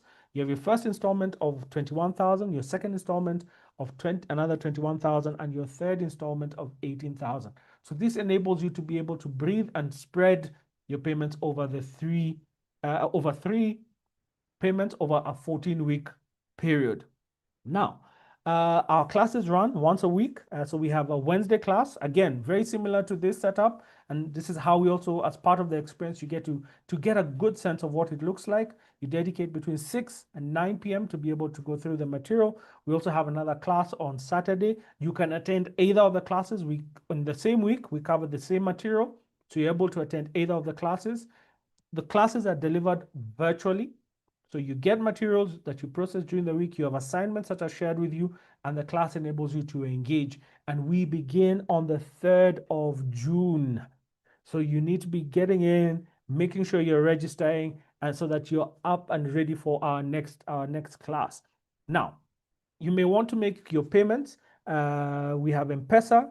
We also have bank. We have our bank details there. In case you're outside of the country, we also have a payment of platforms for you to use. We have PayPal, we have PesaPal. So if you could reach out to Frida, I should be able also to share those with you. You can also reach out to us through finance@centonomy.com, and they'll be able to facilitate you, especially if you're in a different jurisdiction outside of Kenya, where you may not have access to mobile money.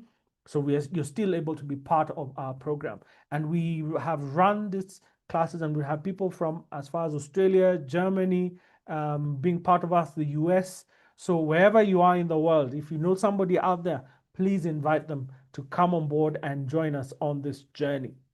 So I want to leave those details up for us to see. We have a registration fee of 2,000, the equivalent in USD, and then the program will cost 60,000.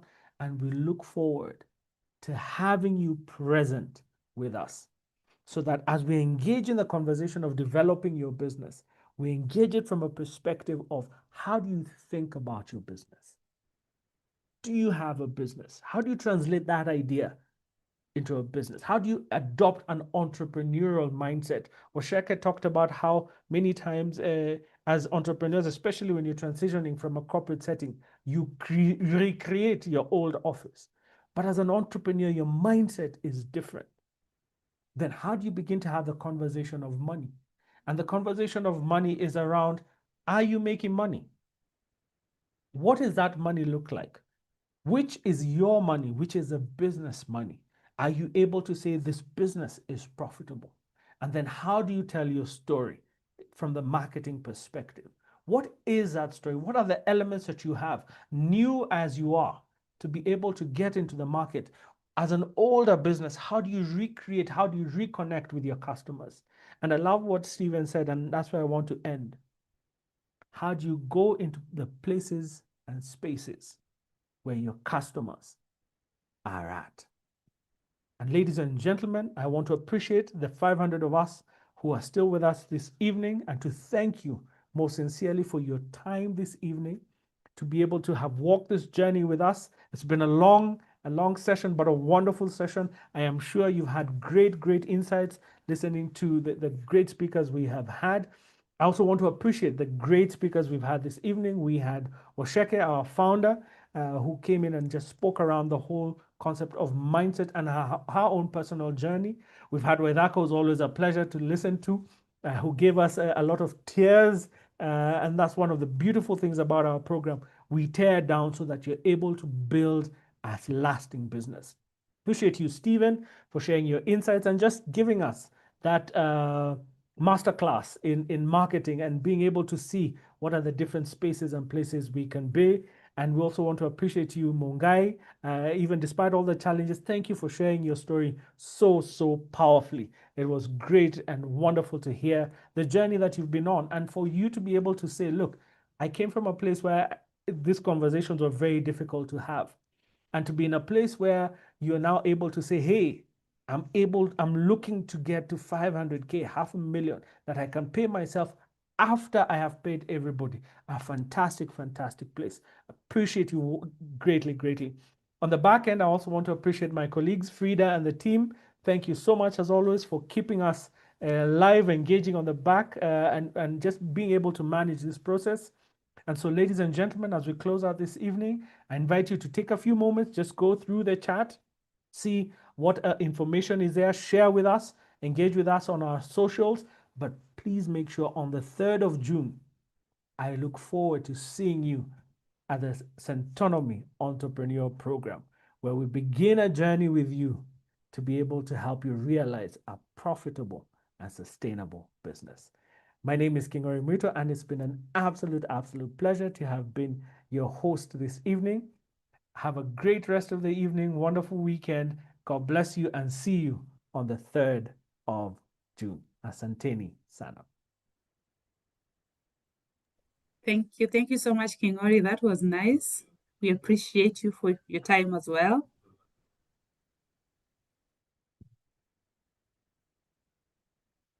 Asante sana, Frida. As always, a pleasure. All right. Thank you, everyone, for logging in. For those of us who are still here, thank you. Let me take this opportunity to also thank our speakers, Waithaka, Waceke, Steve, Mungai. Thank you so much. That was so impactful. That was good. So, guys, as we've said, reach out to me, frida@centonomy.com, for more information. And let's see you in class come 3rd June. All right, let's have ourselves a lovely evening. We're still looking through the chat and the Q&A in case any queries are there, we're going to respond. But other than that, the team at Centonomy, let me take the opportunity also to just thank you guys, Waweru, Nancy, Malvin, hey, Wamboi. Thank you guys. If I've not mentioned, I've not forgotten. Thank you so much for making this happen. And let us have ourselves a lovely evening.